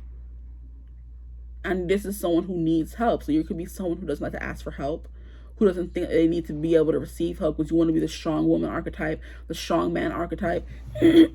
All that is BS, okay? Because people are here, like people tell you when you have kids, it takes a village. It doesn't take just you and a husband or you and a partner. It takes you, a partner, a sister, a cousin, a best friend, a grandmother, a this and that. And like I said, if you need if this is what this is resonating as, you need a break from them children, you need to find someone to watch them kids. See, and look at how my voice just went out crazy. Like, see, when I'm saying you need someone to watch them kids, you don't want people to know that. You don't want people to know that you're struggling, that you need help. And that's your problem. You have a problem asking for help. Because you may think you don't deserve to live this soft life when you most definitely do. You know, the cards are looking all wonky. Come on now, stop playing. Don't forget who's taking you home and in whose arms you're gonna be. So babe, save the last dance for me. Like, you need to sing more, you need to dance more, you need to have like a fun life. That's what you need. Yeah, because I'm singing, it was off key and it was getting crazy, and it's like your voice is like you don't talk enough, you don't express what you're feeling and how you're feeling enough. That's why when I'm trying to express how I'm feeling and how you may be feeling, it's kind of like, you know, my voice just went out for a second, because you don't have enough experience using your voice or singing or dancing or having a good time or relaxing. And that is what your soul needs to learn, that it is okay for you to do that. You have a Hierophant here. This is a cute card. Like, look how there's always somebody there lurking. It's okay to ask for help. Okay, I guess I'll keep. That's crazy. Why they fell over like that? I wish I could just background and see what happened. Because I'm like, wait. Yeah, there's always somebody there, like somebody who wants to help you. I think you need to learn to ask for help. And if it's not from people in your life, it's from the people who are that you can't see, but they're there. So if you're someone who always feels like they always feel like a presence when you're going through your hardest times, that's because there is a presence when you're going through your hardest time. They're there encouraging you, and they're there begging, literally begging for you to ask for their assistance. There is somebody following you around, a hooded figure who is following you around. It could be, I'm hearing a higher self, or the higher self of your future spouse, or just an ancestor, a spirit guide. I'm hearing a deity who wants you to ask for their help. And they're caped and in black every single time because you're not acknowledging their presence. They're still in black. And this is giving me that painting. It's like a painting or like a poem, essentially, where I remember, I know if y'all black, y'all had this somewhere in your household once upon a time. I think it's called Footprints, where this lady's asking Jesus, why are you always say you're supposed to be there for me, but why are you not, like, why when I'm walking in the sand and I'm going through my hardest and most deep, dark times, was there only one set of footprints in the sand, meaning he wasn't there beside her, helping her. And he ends up saying, it's because when you were at your darkest, that Jesus was the one holding her behind, walking her on the footprints, on them footsteps. I think it's called Footprints, yes. I know, like I said, if I know y'all black, y'all had that poem somewhere in your house. So he's like, when you were going through your darkest times, I was the one carrying you. I was the one carrying you. You weren't walking by yourself. You couldn't even hold yourself up. I was the one carrying you. So when everything's going fine, we're walking side by side in the sand together. So there's two sets of footprints. When I'm going through things by myself, or when I'm going through things that seem overwhelming and it's taking me out, why was there only one set of footprints? And it's because he was the one that was holding you. So they want you to ask for help and stop holding and doing everything by yourself, because they want to be taking over everything. Like I was saying, this is the person who's like, if you want to take a day off of work and you want to just sit there and dream and watch a movie or read a book or get lost in your imagination or write a book, for instance, or like I said, get lost in other universes and stuff like that. Just enjoy the soft life. You know what I mean? There is someone there who is taking over for you, and they're watching you while you're doing this and watching your back, essentially, making sure everything is running smoothly while you're basking in this soft life here. So there are people who can take over. There are people who can, help you but you must first ask for that help with the Hierophant card here. And the Hierophant card does, I forget sometimes that it represents a spiritual teacher, a leader, a guide, someone who wants to help you. And these cards, yeah, they came out because someone is there on the sidelines who wants to help you, but you're not asking for their help. You're thinking you have to do everything by yourself, and you don't. Okay, y'all heard me. Oh, okay.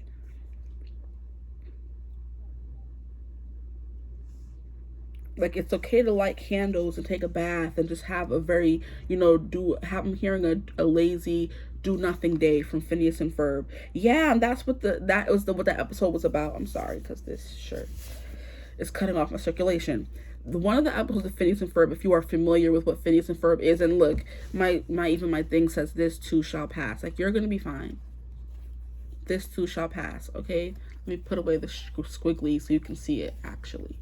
Even though I'm gonna have to move back up, and you can't really you probably still can, because I'm just seeing the timer there, but you may not be seeing the timer, who knows. But anyway, there's an episode of Phineas and Ferb, and like I said, if you are familiar with the show Phineas and Ferb, they're basically two little boys who are doing these extravagant projects every day. So one day of summer, they were building a roller coaster throughout the entire tri-state area. The next day, they're taking a rocket ship to space. 1 second, they're building a doorway to Mars. 1 second, they're going back in time and meeting a mummy. Like, they're doing all these extravagant, big, and, out there things every single day. And then one episode, they're just like, let's have a lazy do nothing day. And they were having a hard time doing that because they're used to always being on the go and doing these big extravagant things. And their sister Candace saying, Mom, Phineas and Ferb is making a title sequence, stuff like that, where there's somebody who's always there snitching on them, but they never got caught. You know what I mean? So like, just that one episode, is what I'm I guess is a sign. It's like, it's okay to take a break. It's okay for you to rest. You know what I mean? It's okay for you to sit back and just take time for yourself. Be selfish, be lazy, live a soft life of not always having to be the responsible one taking care of everybody else, and just having to take care of yourself. Because it always gets you into these periods and points of like crying out for help and nobody being there to help you. And like I said, this person wants to be there to help you. Like I keep going back to that poem where he's like, child, when you were struggling the most, it was me who was then carrying you through the sound, which is why there's only one set of footprints. So there's always someone who's willing to be there and take you and carry your load with you, but you're just not asking for that help. That's what your soul's here to learn, that you need to ask for that help.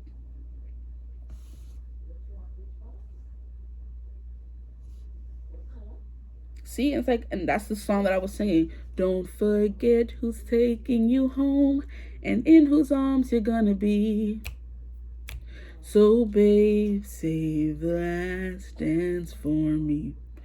So it's like, yeah, save the last dance for me.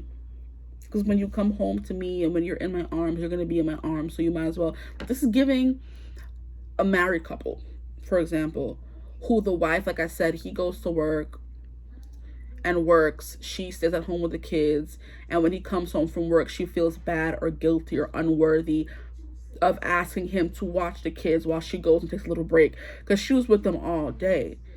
And the husband is just like, he would be willing to do it, but I kind of feel like he should, maybe he does offer, and you just always kind of just like, brush it off and say, oh no, I'm fine, I'm okay. But then you go and cry at nighttime alone in the dark by yourself. Or if you're a single mother, you have no one to help you. Take what as it resonates. But this is just like someone who is not asking for what they need because they're ashamed that they need it in the first place. You're like, oh, I'm at home all day with the kids, I shouldn't need a break. But you do, because being with anybody all day is not easy. And you didn't have any quiet time because kids are loud. They're crying. They're always bothering you. They're very needy. Like, no, not too much on these kids, but they're noisy. So you never get a point of quiet. And the father just comes home from work. Y'all put the kids down. And you know what I mean? So it's just like, it's okay. This could be you working all the time, being maybe a single mother and not having enough time to be both, to be a businesswoman, to be someone who has a stable and set career, and then also be a mother to your kids. By the time you come home, you're tired, and it's just like takes you to the point of breaking, because you feel like you can't be everything all the time, essentially, no matter what situation you're in. It doesn't matter if you're the single mom, if you're not the single mom, if you're the entrepreneur, if you're this, you're that. Like, you are someone who suffers in silence and who thinks they can do everything by themselves when they cannot. And then when you can't do everything by yourself, you go into this point of, you know what I mean, turmoil, where you're just crying and having a breakdown. Your heart is broken and you're crying out for help. And it's just like, but these people are just like, well, we're right here to help you. Why you're not asking for the help? There's people who want to help. Ask for their help, please. Now we have the Knight of Materials, which fell out here, which is someone who is, yeah, taking things slow. And I'm hearing taking the scenic route. So taking things slow. This Knight is not, he don't move fast. He not running for nobody. He's not rushing anything for anybody. You know what I mean? He is just taking a nice long stroll through life and enjoying everything that he can, every moment he can soak up. Is what this Knight of Pentacles is doing here. And that's what you need to do more often. Slow down. And I'm hearing slow down. Just let me love you. I know you care for me more than your own self. And something I'm wishing you all goodness and wealth.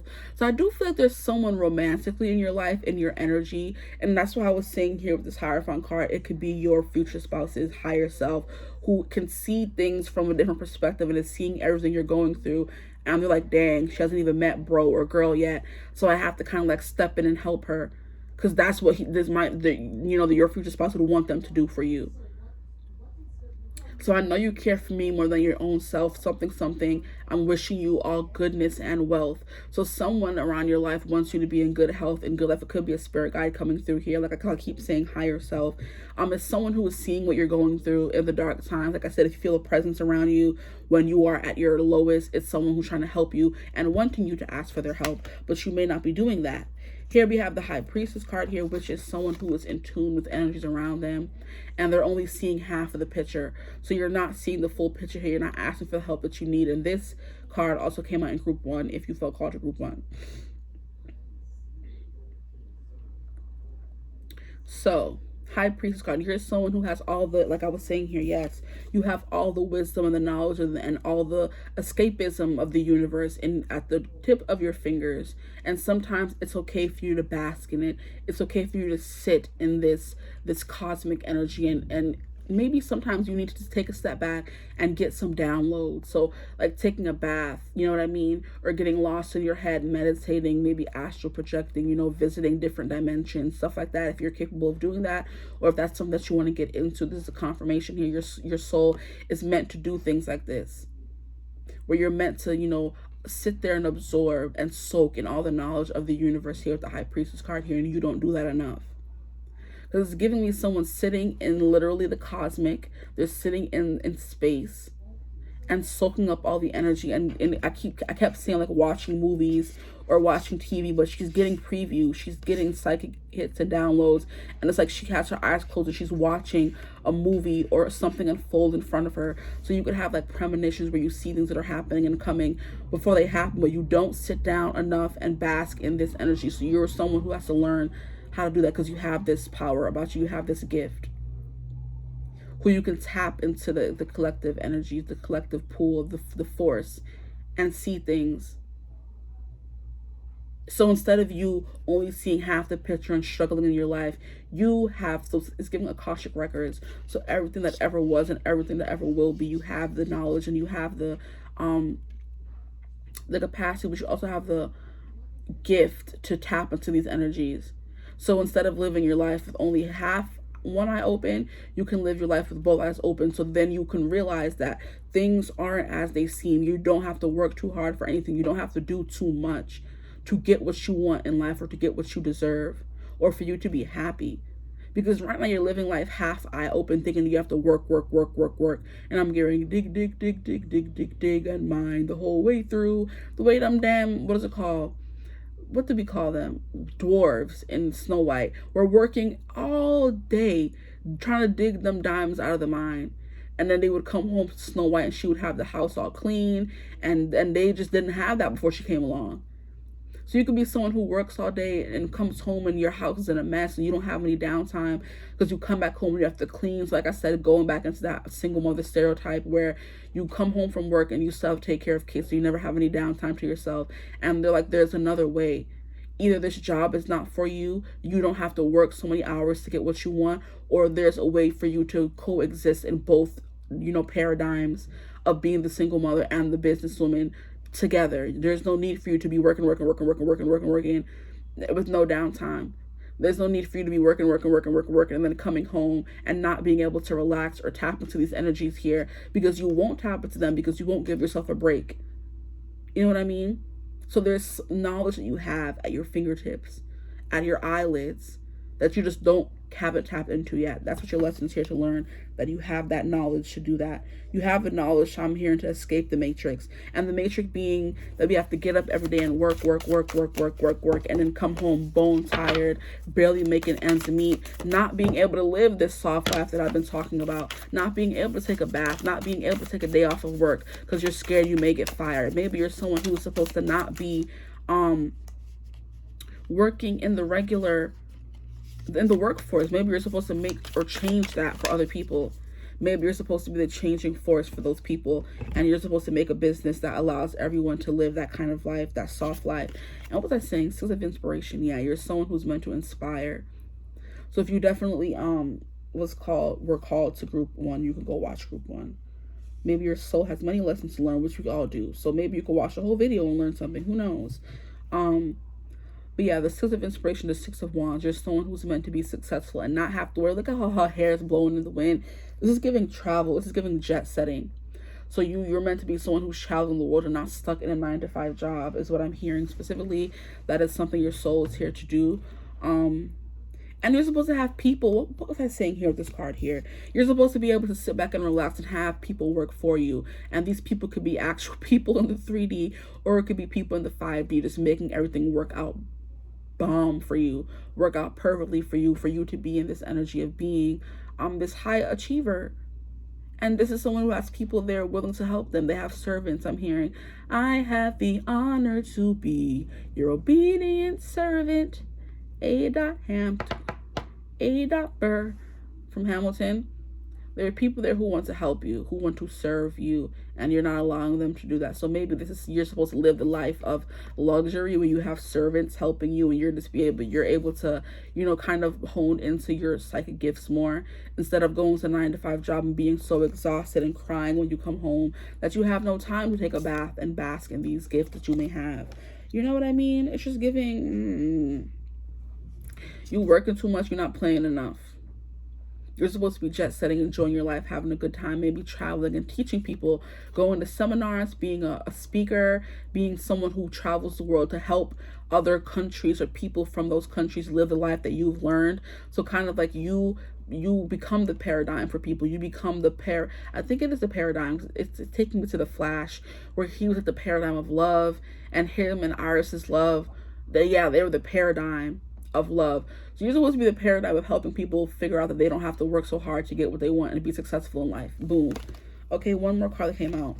We have Four of Inspiration, Four of Wands. Yeah, look at people, like you're supposed to be someone who's supposed to help people retreat, someone to help people relax and learn to live the soft life, but you have to learn to live it first.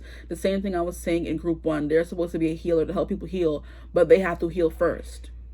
You're supposed to be someone who's supposed to help people experience the best of life, help people celebrate and live a good, nice, abundant life here with the Four of Wands and the Six of Wands. But first, you have to learn how to do it yourself, and you're not going to be able to do that if you don't ask for this help that you need here. You know what I mean? I hope you do. So you're supposed to take the scenic route. The Knight of Mortars is also giving like a long travel. So you're going to be traveling far and wide and traveling for long periods of time. That is what your soul is meant to learn. You're supposed to learn something that's going to benefit the entire collective, not just yourself. But if you don't allow yourself to relax and bask in this knowledge that you do have inside of yourself, and get these insights and get these intuitive hits to then bring to other people, you're never going to, advance. You're never going to feel satisfied. You're never going to not be working all the time. So you're supposed to live a soft life and help other people learn how to live this soft life as well.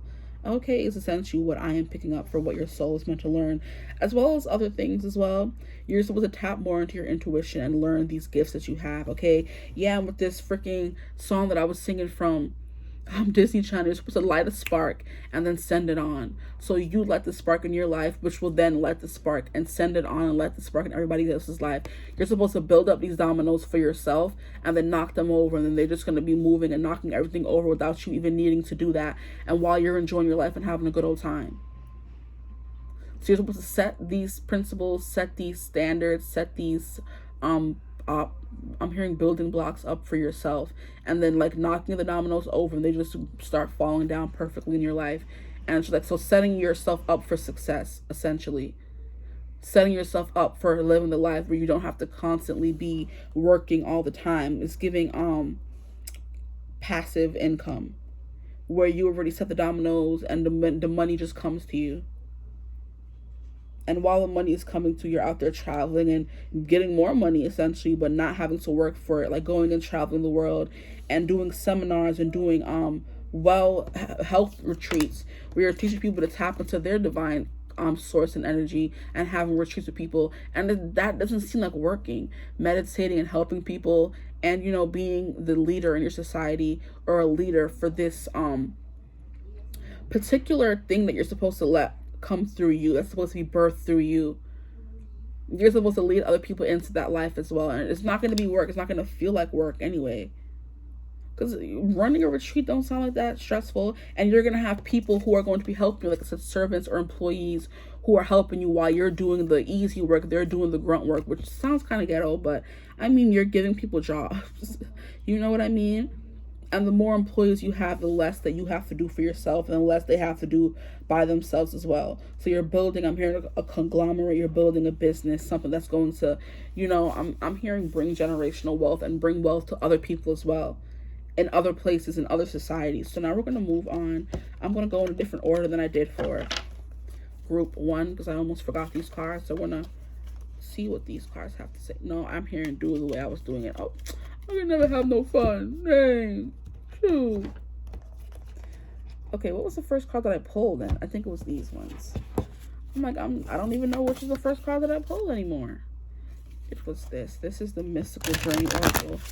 So telling you more about your journey. I'm hearing the band Journey, but a song is not specifically coming through. So music can be important to you. The way I said that, I was singing and my voice was getting blocked off and breaking and I wasn't on pitch. It's kind of like you need to maybe sing and dance more. Maybe you're meant to be someone who has fans and followers and you're supposed to be a singer of some sort, or a performer, or a musician, or just someone who uses their voice, period.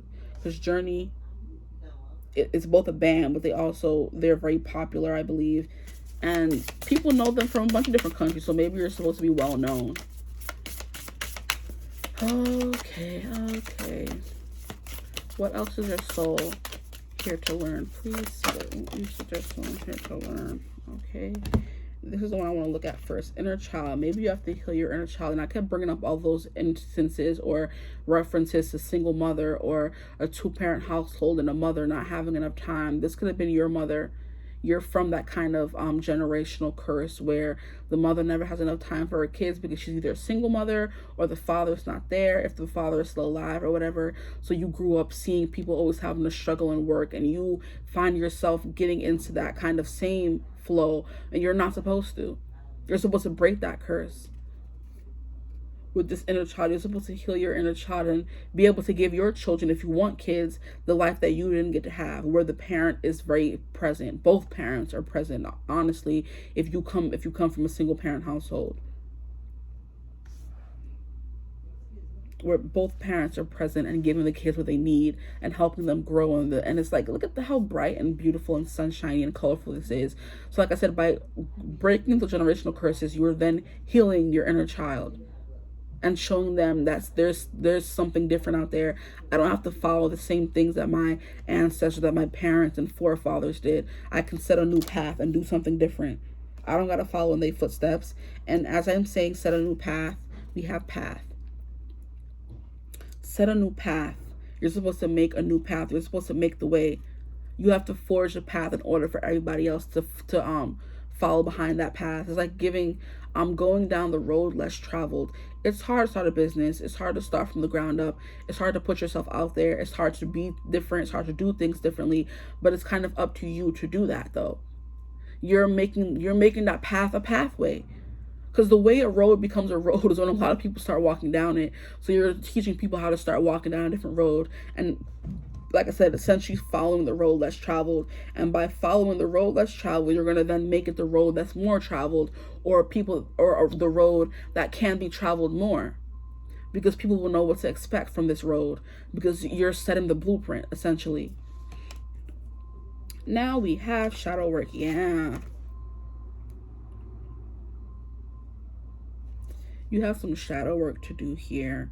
And I think it does have to do with this inner child and the path. And the path I'm being taken to is 22. So alignment. You're setting things in motion for everybody else. You need to be in alignment. And to be in alignment, you have to do shadow work. And I think the shadow work has to do with inner child. And it has to do with always thinking that you have to do everything on your own. Crying in the dark, being vulnerable in the dark. Thinking that you can't have this soft and easy life. And everything always has to be hard. And that's not it. That's not the life you're supposed to live. Things have to be fast and come to you fast. Sometimes the best journeys are the ones that take the longest. Or like, you know what I mean? And sometimes the best destinations are the ones that take the longest to get there. I'm getting the vibe of if you were in America and we want to go visit another country, it's going to take longer than it does to just travel somewhere in the regular United States.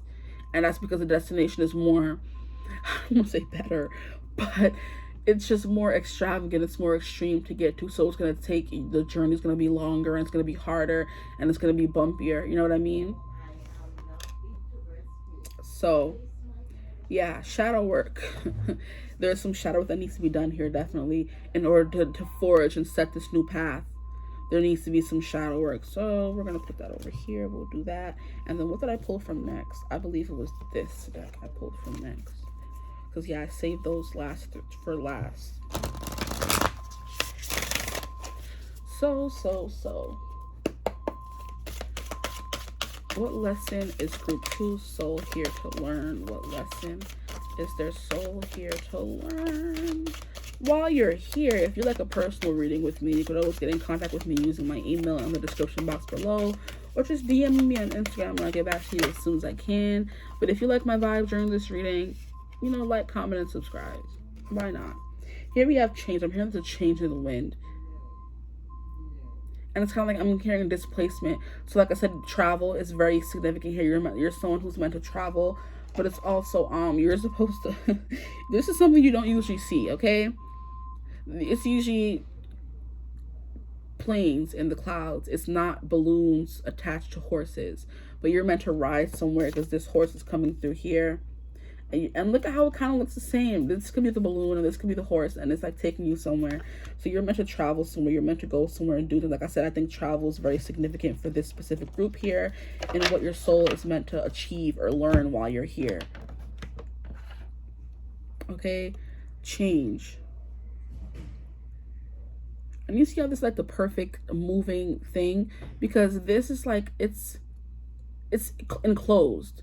So you're going to be on the horse in the middle there, and nothing's going to be able to touch you while you're off following your dreams here. But then it's also open where you can see more of the world. And that's also kind of a scary thing to think of. You flying in the clouds like it's a you flying in the clouds like it's a sorry, like it is a plane, but you're also open, wide open, where anyone, like where people can see you but they can't touch you, and where you can see everything but you can't fall or to your doom, to your death. Essentially here is the vibe that I'm getting. Because we have this enclosed space there where nobody can get to you and you can't get to anything, but you're still able to see the world. So it's like a chariot carrying you over unto your destiny. Like, I want to know why that truck is all the way outside, but we can hear like it's right there. That's my problem. Aren't these supposed to be brick and mortar? Like, why can I hear through it? That's crazy. But then when it's raining outside, I can't hear when it's raining, but I can hear those dang trucks. Boy, I'm sorry. But yeah, change is definitely coming your way. I have to go find the deck again. What lesson is your soul here to learn? And yeah, what was I saying about like change, your inner child, changing what you knew as a child, changing what you thought was your destiny, your path as a child. You're supposed to bring change here to other people. That is what your soul's here to learn, that you're meant to bring change. You could be meant to heal other people's inner child as well. You could be meant to work with kids. What else is your soul here to learn, please? Anything else? One more shuffle through, one more shuffle through, one more shuffle through. Anything else? Anything else? Okay, no. Okay, so here we have, ooh, we have abundance. That's definitely the vibe that I'm getting here with Knight of Materials. So you're starting this journey to that will then lead to abundance. The Six of Inspirations, what I'm getting here is giving me you're the boss of the company. You're the CEO of the company. You have people working for you. And you're helping people, like I was saying, find their own abundance. But you have to first realize that abundance is all around you, and all you have to do is ask for help first and foremost. All you have to do is ask for help, and the help will come, and then you're going to be able to help other people. So that will be your penance, you could say. By getting this help from somebody higher than you, you are then meant to pass it down. So if you're getting help from like a spiritual guide, or they're going to be like, instead of you trying to maybe petition to me or give me anything back, I just want you to move forward and give this wisdom and knowledge to other people, bring change to their lives, let them be able to explore the world and see the world free, you know, unbidden, where they're able to see everything and not just, you know, be trapped or be enclosed like a plane where you can't really see anything. Like this form or mode of transportation that you're helping people get to, that you're getting to yourself, like I said, is going to allow you to see the world in more of like a deep and profound way than you may have been able to do before. Okay, so now we're going to, I'm going to get these first, honestly, and then get your dragon. Okay, so what lesson is your soul here to learn? Ooh, and what was I saying about that? Y'all silly, y'all be playing with me? Stop playing. Okay, hold on. So here we have, and I don't know how to say her name, the good being, worth.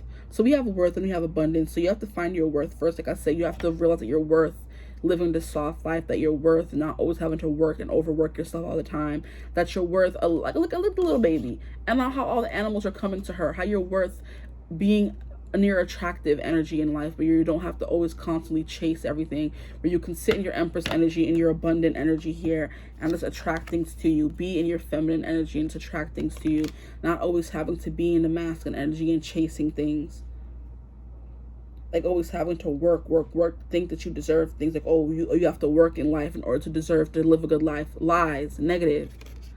You don't. You deserve this abundance just because you are a living, breathing person, a human being. Out of here. Hate that narrative. Oh, you have to work hard in life for anything good to happen. That's a lie. That's the narrative they're trying to sell you. Don't believe it. Don't listen to it. Don't buy into it, okay?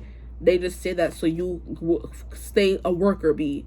You're supposed to be someone who has worker bees, not to be like negative or anything and say that people are supposed to work for you. You're working hard. You spend your life working hard, but now it's time for you to become the leader of your own life. I feel like I'm freaking, what is it called? What do they call it? A motivational speaker. You are the leader of your own life. You're not supposed to be working for other people. They're supposed to be working for you. But in them working for you, you're teaching them to work for themselves, kind of thing. If that makes sense. They're not going to be a mindless, monotone worker bee just following behind you, doing whatever you say. You're teaching them to be the leader of their own life. Bruh, I'm sounding really sound like a damn motivational speaker, and that's not my intention, so I apologize. Unless you would like it, then take it, I guess. Here we have medicine bag and gather. Yeah, the way we have this, I have to keep moving around these cards, jeez.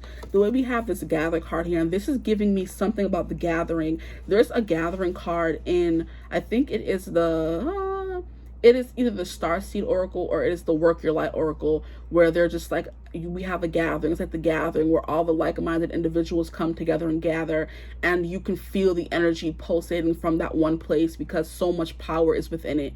You're supposed to gather all the powerful beings of the universe and gather them together, and like I said, teach them of their own power. And like I said, it was giving like a retreat where like-minded people come together and, you know what I mean, meditate together.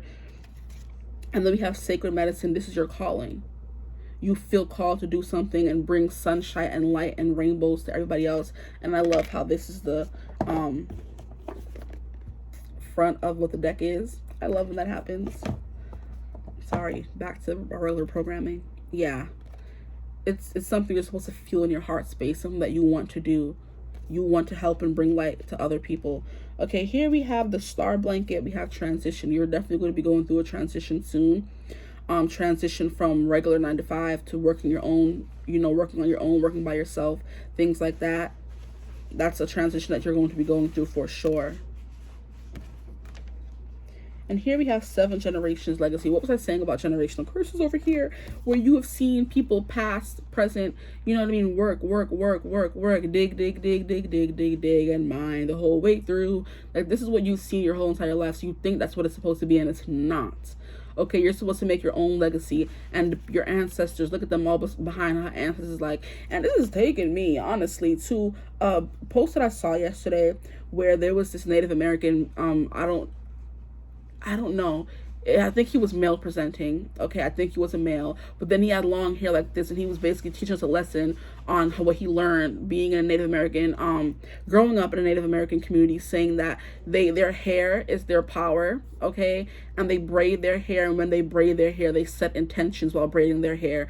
So saying, I am worthy, I am this, I am that, setting intentions while they're braiding their hair. And something, in case you didn't know, he said that you're not supposed to allow people to touch your hair without your permission or without knowing their intentions towards you. So if you have people in your life who will be touching your hair, it doesn't matter if they know you or not, don't let them touch your hair, because that sets your intention for the entire day. So if you live with, people, or you're going somewhere and you have people touching your hair, like, their negative energy is clinging on to you, and now you're living in the energy of this 3 of Swords, thinking you can't do anything, crying, sad all the time, and you're wondering why this is always your energy. Is because you have people around you, and they may not be touching your hair, but you have people around you who are kind of like dimming your energy and making you feel not safe enough to what is it called? Go after what you want, or speak your mind, or speak your emotions here. But like I was saying here with generations, you're supposed to be breaking a generational curse. With this working all the time mess, you're supposed to be living that soft life, okay? And this is what they want for you. They and the stars like, hey, yeah. With this, what is it called? We got star blanket transition. You and there and the stars like, oh, she's doing what we never thought we could do. They're putting all their hopes and dreams into you. What else do we have here? Because we still have 2 decks and I'm already 50-something minutes in, Lord. We have the soil and stars balance. You're supposed to bring balance back into something. You're supposed to bring balance back into the universe, bring balance back into I'm hearing the power players that's on Earth. You're supposed to bring balance back into the power players because they've lost their ways, what I'm hearing. And this is like giving like a sacred space here where you're gathering everyone to where you are and you're just living amongst the soil and the stars because people have lost their way. Oh my. Okay. So, I don't want this to be too long. Okay. Can we get some... What lesson is your soul here to learn, please? What lesson is your soul here to learn? What lesson is your soul here to learn? Okay, is that it? Ooh, no. That's what we're not going to do. We'll keep these 2. Is there anything else that wants to come through? One more shuffle. See, why y'all like that? This is why I don't do nothing, because y'all play too many games. Okay, so we have... Your words create worlds. Okay, so you do have this power here. We have Starseed. Ooh, did I say something about Starseed? Yeah, I think I did mention the Starseed Oracle, where it says the gathering, or it's either work your light, something. So you could be a Starseed. That's coming through here. We have Divine Dragon, and I'm going to be pulling from the Dragon card. So I guess it's my confirmation I'm supposed to pull from that deck, even though we're about an hour in already. Jeez. Here we have ask wonderfully, receive graciously, and we have 8. And then I was taken to this card here, which is the same color scheme, and it's 8 as well. So maybe ask your inner child what she always wanted to do and what her wishes and dreams, and then start there.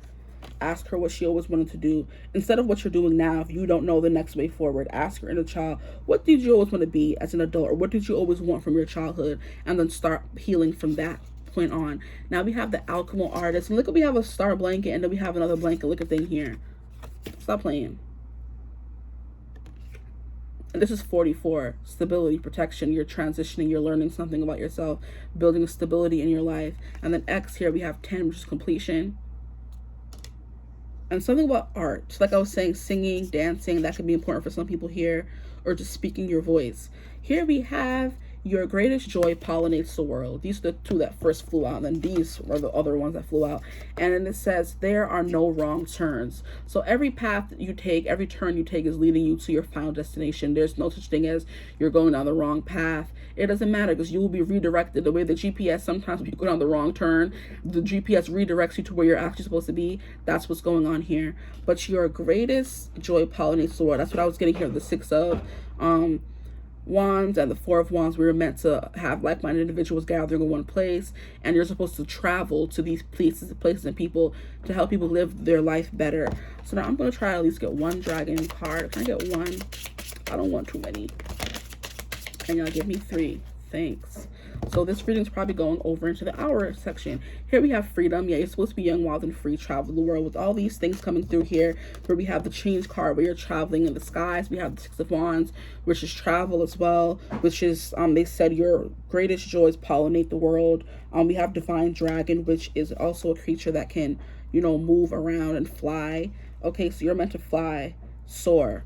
We have sin gold. Why we have to get a freaking person? Now I have to go look them up in the book. Y'all play too much. We have harmony. You're supposed to be living in perfect harmony. Freedom and harmony go beautifully together, honestly. Like, you're living your truth, living your life peacefully and in harmony. Okay, so now I'm going to get this Sin Gold fellow, because I did read for group 1. I have to read for you guys too. So Sin Gold has a message for you. We're going to see what he has to say. And who is Sin Gold? Sin Gold is an earth walk dragon. So yeah, you have work to do on earth. So 76. You dig? Sin goal, do that which lifts your heart to bring forth your deep inner smile from within. Aw, okay. So sin gold is a dragon of gratitude, and he arrives when we need to take notice of and acknowledge old negative patterns. This generation's thing here, and this inner child, and this path. Yup. He asks us to recognize old emotional blocks. For example, these can be self-doubt, fear, or jealousy. He has these words to say about gratitude. Review your life to date and find things to be grateful for so you can rejoice in who you are. Something about being who you are. Acknowledge the fears, envy, guilt, or anger within.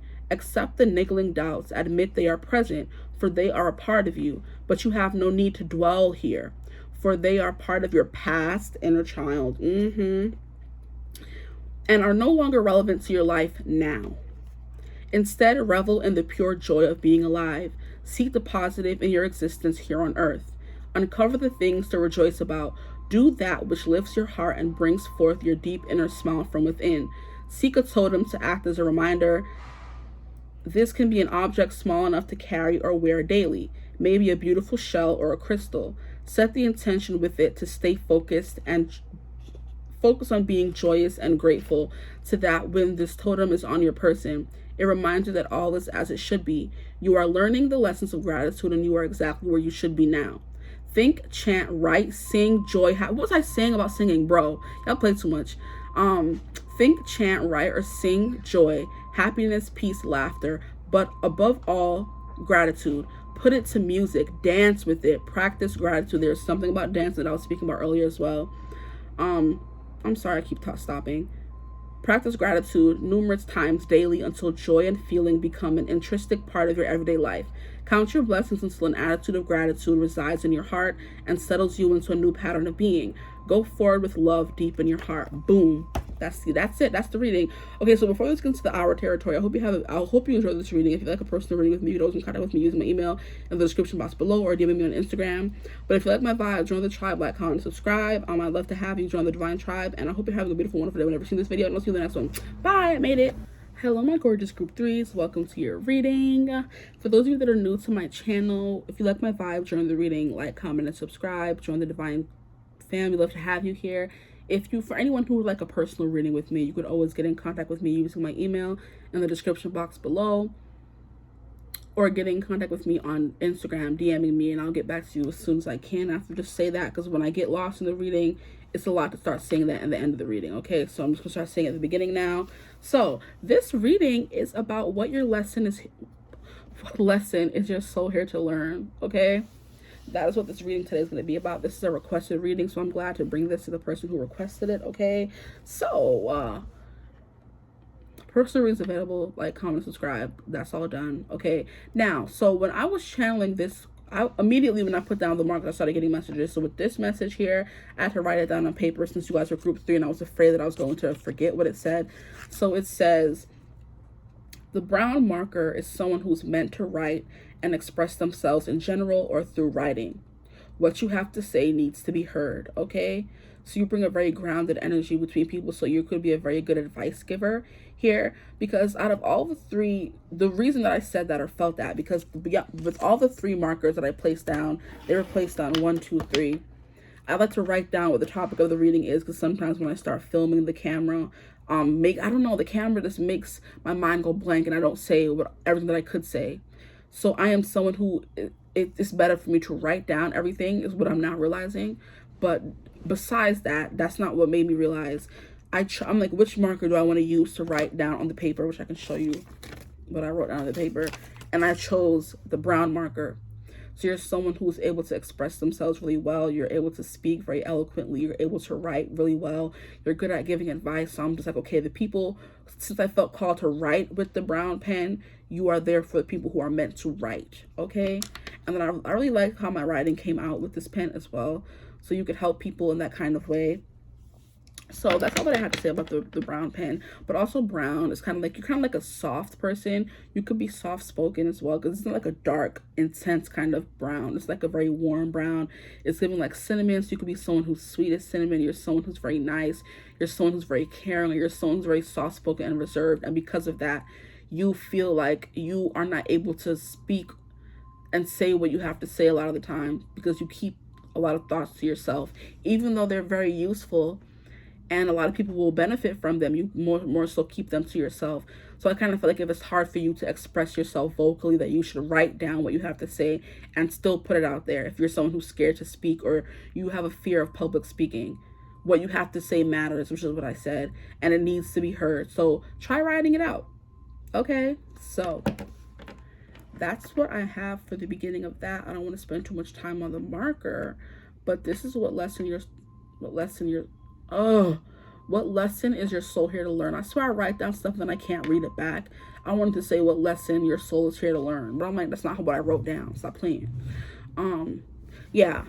Yeah, see, that's not what you wrote down. So what you try to say does not come across as the way you wrote it down. Yeah, see, there's something about that here for sure, I believe. I go on rants sometimes, and the rants tie back into the reading beautifully. So yeah, I'm like, I wrote that down. I'm not being able to say it the way I wrote it down. So you could just be someone who's really good at writing things down and may not be good at speaking them. Or it could be the opposite, who knows? But we're going to get into, and just a little disclaimer, the other two readings went well into like 50 something minute territory, so like close to an hour. Group 2, I made, it was almost an hour. It was like 59, and I cut it off. I'm like, I don't want to get into the hour territory here, but just, heads up that this could get pretty long. This could get long. But we're going to get into what lesson is your soul here to learn. You already have a taker. The High Priestess. So far, every group has got the High Priestess. So you guys are out here. I mean, I'm not surprised because you're on a tarot reading still. If there's something about intuition here, this is like a runes, I believe. So you may be able to speak a different language or read languages very well. Like I said, you may not be. Yeah, this is giving me the vibe of me. What I tell people, I'm like, I understand Spanish most of the time, but speaking back to someone in Spanish, that's where I can't do all that. You know what I mean? So if someone is speaking to me in Spanish, I can understand what they're saying and I'll speak back to you in English, but I am not confident enough to speak back to someone in Spanish. So y'all could, go somewhere with all that. So you could be that kind of person as well. And I can read Spanish very well, but like speaking it, I just have like an anxiety about speaking it. So that's you have like an anxiety when it comes to speaking, but you're really good at, expressing yourself otherwise and writing things down and responding. But like when it comes to like speaking your mind or your deep, dark inner thoughts, it's kind of hard for you to speak and be vulnerable with someone. So it may be better for you to write it down instead of not expressing yourself at all. Because you have deep knowledge and insights that needs to be heard. And like I said, people need to hear what you have to say. So you have to find a way that's comfortable with you, for you to speak these things. And this freaking thing keeps cutting off my circulation, so I have to keep putting it down. I don't know, all this shuffling may have my arms like sore. Any other tarot readers have like sore arms? Like, yeah, I need toned arms, but the pain is not cute. What lesson is your soul here to learn? You're here to learn that you have more insight, you have more knowledge than you give yourself credit for.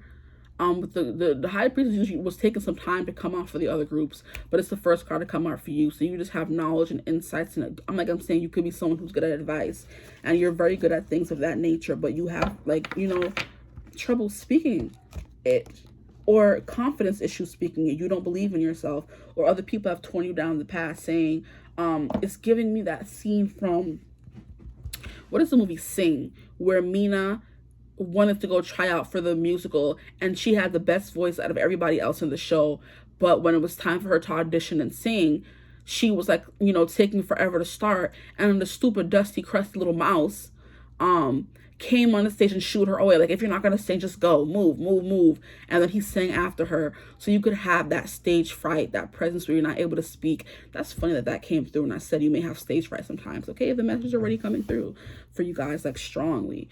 So yeah, it's like, but she had the best voice out of everybody in the show, but she didn't get to showcase her talent because she got scared and choked up. And then here comes the stupid little mouse. Okay, now that's enough. Go away if you're not going to sing. But you have everybody else here who's waiting to sing by now. So you could have people in your life who, kind of shut you up before you could muster up the courage to speak what you have to say. And they're the ones who's missing out, just to remind you.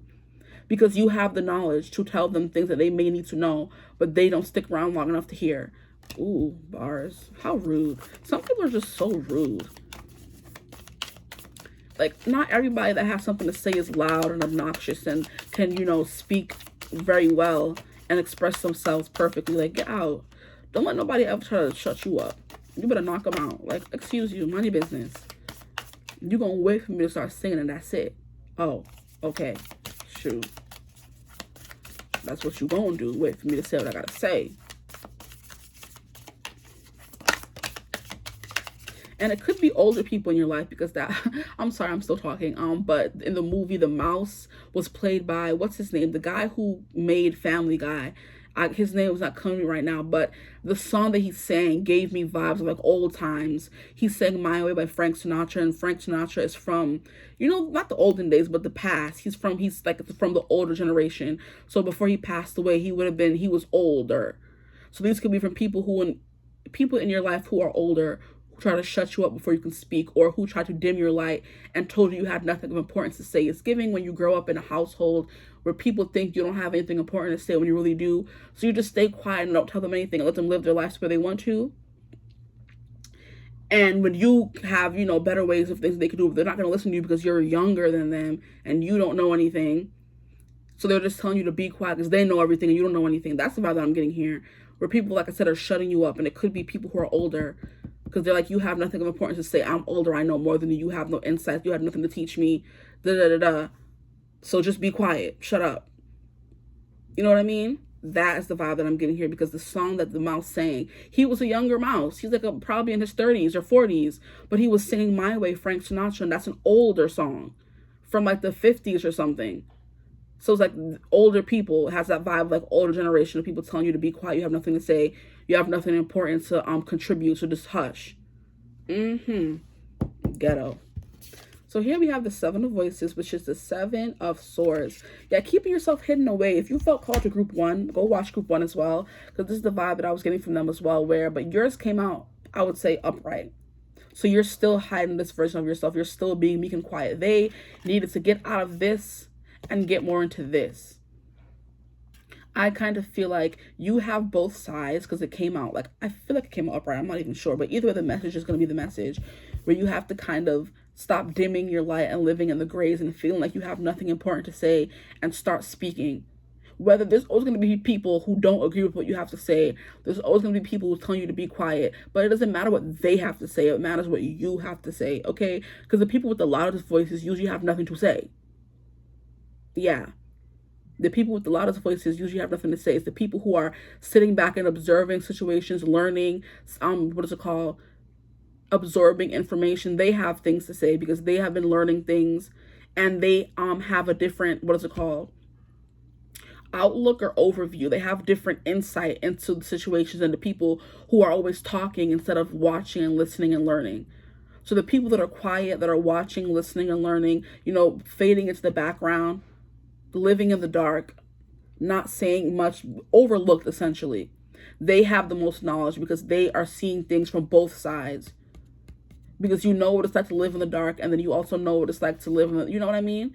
Stuff like that. You have both, you have insights on both ends, where some people who just talk too much don't know what they're talking about, or they don't have the insights of the person who was just sitting back and watching the whole time. So you have knowledge of what was going on around you, which you can then, or you have knowledge on the person that they don't even know about themselves. You could tell somebody. So for example, there was something that I was saying, where I watch back my videos. Sometimes I'm just like, I didn't know that I did that. And it's not, and people who probably watch me and like, which sounds kind of weird, but people who are around you, who watch you and can see what you're doing and how you're living, will have more insight and more knowledge or more wisdom for you than you, because you're just the person who's acting out, while you're the kind of person who looks back and watches and has insight to maybe tell this person how to live a better life. You have advice for them that could, you know, help them live more in the light than they were before.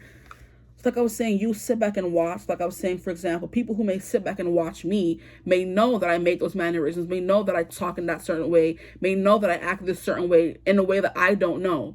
But it's not unless I ask them that they will then tell me.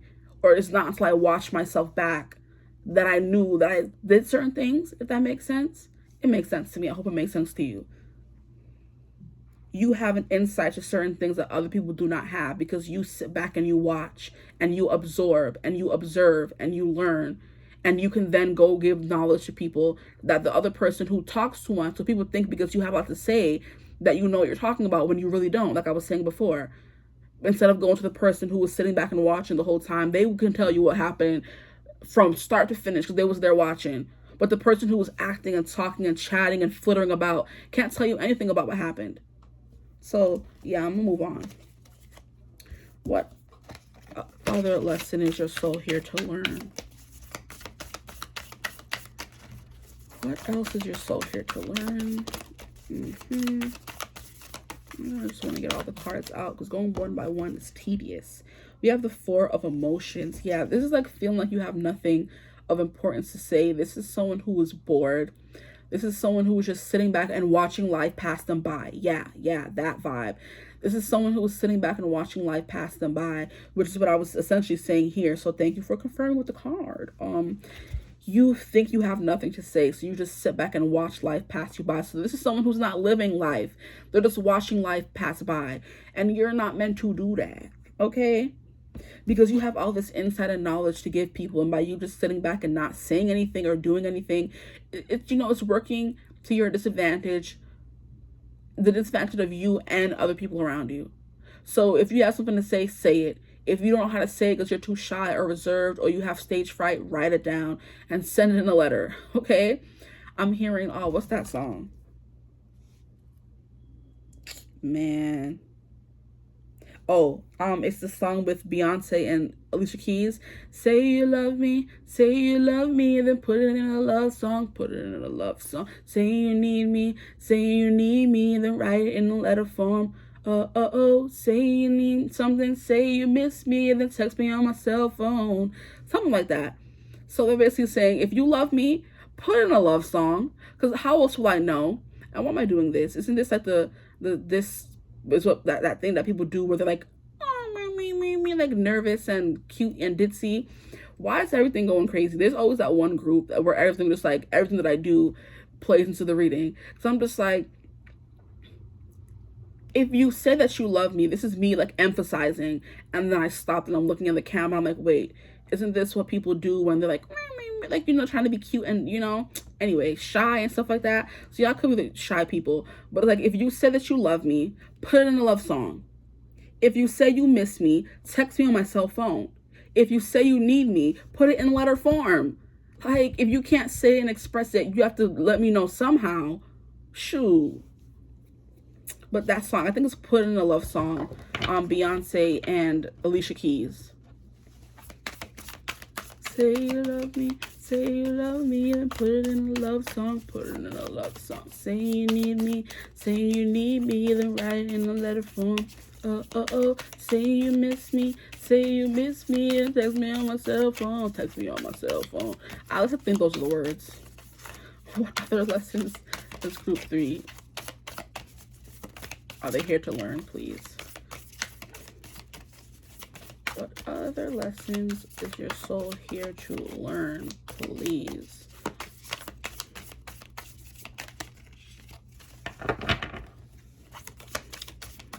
What other lessons are there?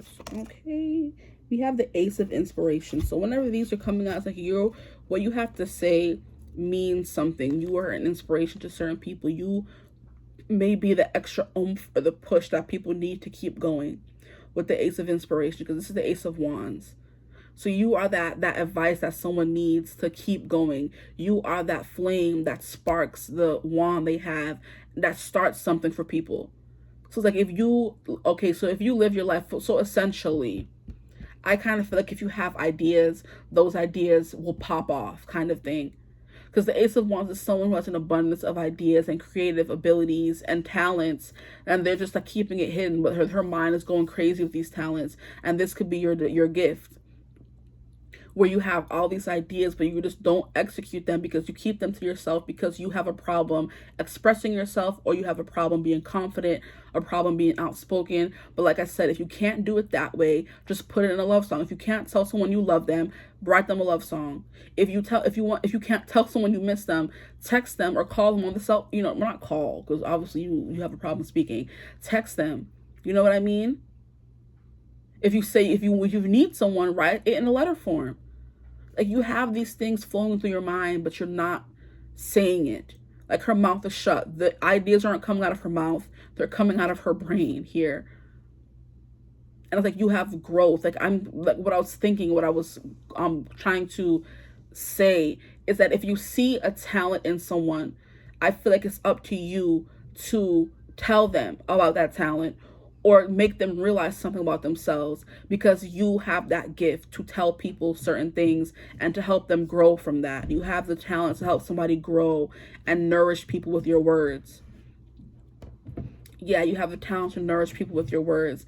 And the example that I was getting for this is basically, because before I was saying, if you're someone who sits back and watches, okay, and I'm sure from you sitting back and watching, you have a lot of ideas, and you don't say those ideas, you keep them bottled up, and it's, like I said, it's being a disadvantage to you and everybody else. So by you saying it, you like an agent, for example, an agent walks around and sees talent in people, so they would walk up to this mother and say, hey, your child is really cute or really adorable, I think they would make a perfect model. And then by the agent telling the parent that, the agent then gets money when the kid pops off, and then the kid and the parent also makes money because the agent discovered them. That's the vibe that I was getting from here. I was like, you realize things and you have all these ideas to help people grow. When I saw this, and I'm like, but you're not saying it. You're not telling people they have talent. You're not telling people. So if you pick up on certain things from people, so if you see one person that they can sing really well, tell them. They may not know. You think they know, but they don't. Hey, you have a really good voice. Maybe you should get into singing. And that person goes on and gets into singing and then become a millionaire. And it's because of you that happened. Somebody's good at with words or good at writing, and you tell them that, and they're not, or even you just being that voice of reason or voice of encouragement for someone, because everybody needs encouragement. Even if someone knows they can sing, if they've been around so many people telling them, shut up, their whole entire life, they're not going to think, oh, they have a voice. Because people, like I was saying before, that better not be that child. Okay, I'm back. I forgot what I was saying, guys. Oh, I was saying, because people were always telling you to be quiet and hush, which I was getting to in the beginning of the reading. Like, people older than you were telling you, be quiet, you don't have anything of importance to say, blah, blah, blah, blah. And then you just stay the rest of your life being quiet and not speaking your words. And because they did that to you, you never really, not knew your worth, but you never knew that your words could change people, can change lives, can help people, stuff like that. You never realized that about yourself because people were always telling you to shut up. So for example, like I was saying, because that happened to you, you then never felt like what you had to say had any stock, meant anything. And then that in turn made you not say anything. So now you may have the talent, or a good eye, people call it. You have a good eye for fashion. You have a good eye for talent, where you can look at somebody and say they're going to be famous one day. And you have that talent, but you're not saying anything about it because people were always telling you, be quiet, you have nothing important to say. And that's what other people can be going through as well. And because they don't have that voice of encouragement, they're telling them, oh, you do know how to sing. If they grew up in a family where people always telling you, shut up, you sing too much, they're going to walk around thinking, oh, I need to stop singing. When you have a talent, and if you were to listen to those people, you would not get anywhere in life. But if you were to be the person to go and tell them, you have a beautiful voice, you're that voice of encouragement that will keep them singing, essentially. So you have the eye for good talent, but you don't say anything and you don't help people further along their growth. And it's also stunting your growth as well. Yeah. And then this being behind her, these cacti growing, this is someone who has grown a resistance, because cactus are a plant, yes, and plants do need water, yes, and they live in a desert, yes, where there's not a lot of water, but they were able to make that into a strength of theirs. They were able to keep all that water and life and nourishment and creativity and emotion inside of them. So whenever it is hot for long periods of time, they still have the water and nourishment in them, but you would never know because they live in a desert and you would think they're going to die off. But no, they built that resilience. You know what I mean? So when people telling you, oh, you're this and that, you built up a prickly exterior, but there's still water and nourishment and emotion and life gushing all around inside of you. Because I believe that is something about cactus. They keep water inside of them and just use it little by little bit until it rains the next time in the desert, and then they hold up that water again and use it little by little bit. So it's kind of like you built up a resistance to all the words people have to say to you, but you keep that hidden.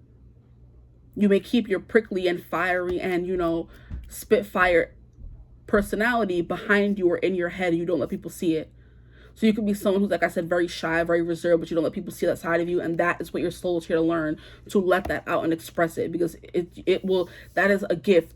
That is your gift. You have an eye for talent, an eye for things, and you're supposed to be using that gift to help people. And I don't even know what time I'm left. That's why I hate stopping the videos. I don't know where I left off. Now, I don't know how much time I was talking. I don't think it was that long though. Hopefully not.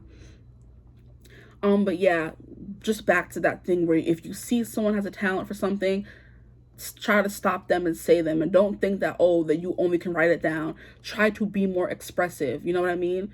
Try to speak your mind more, because you're just sitting here with all these ideas and all these things going on in your mind, but you're not saying it. And it could be because like I said, you were told to always be quiet, but it's your job to kind of get yourself out of that energy and stop listening to what people told you from so long ago. That was when you were how old?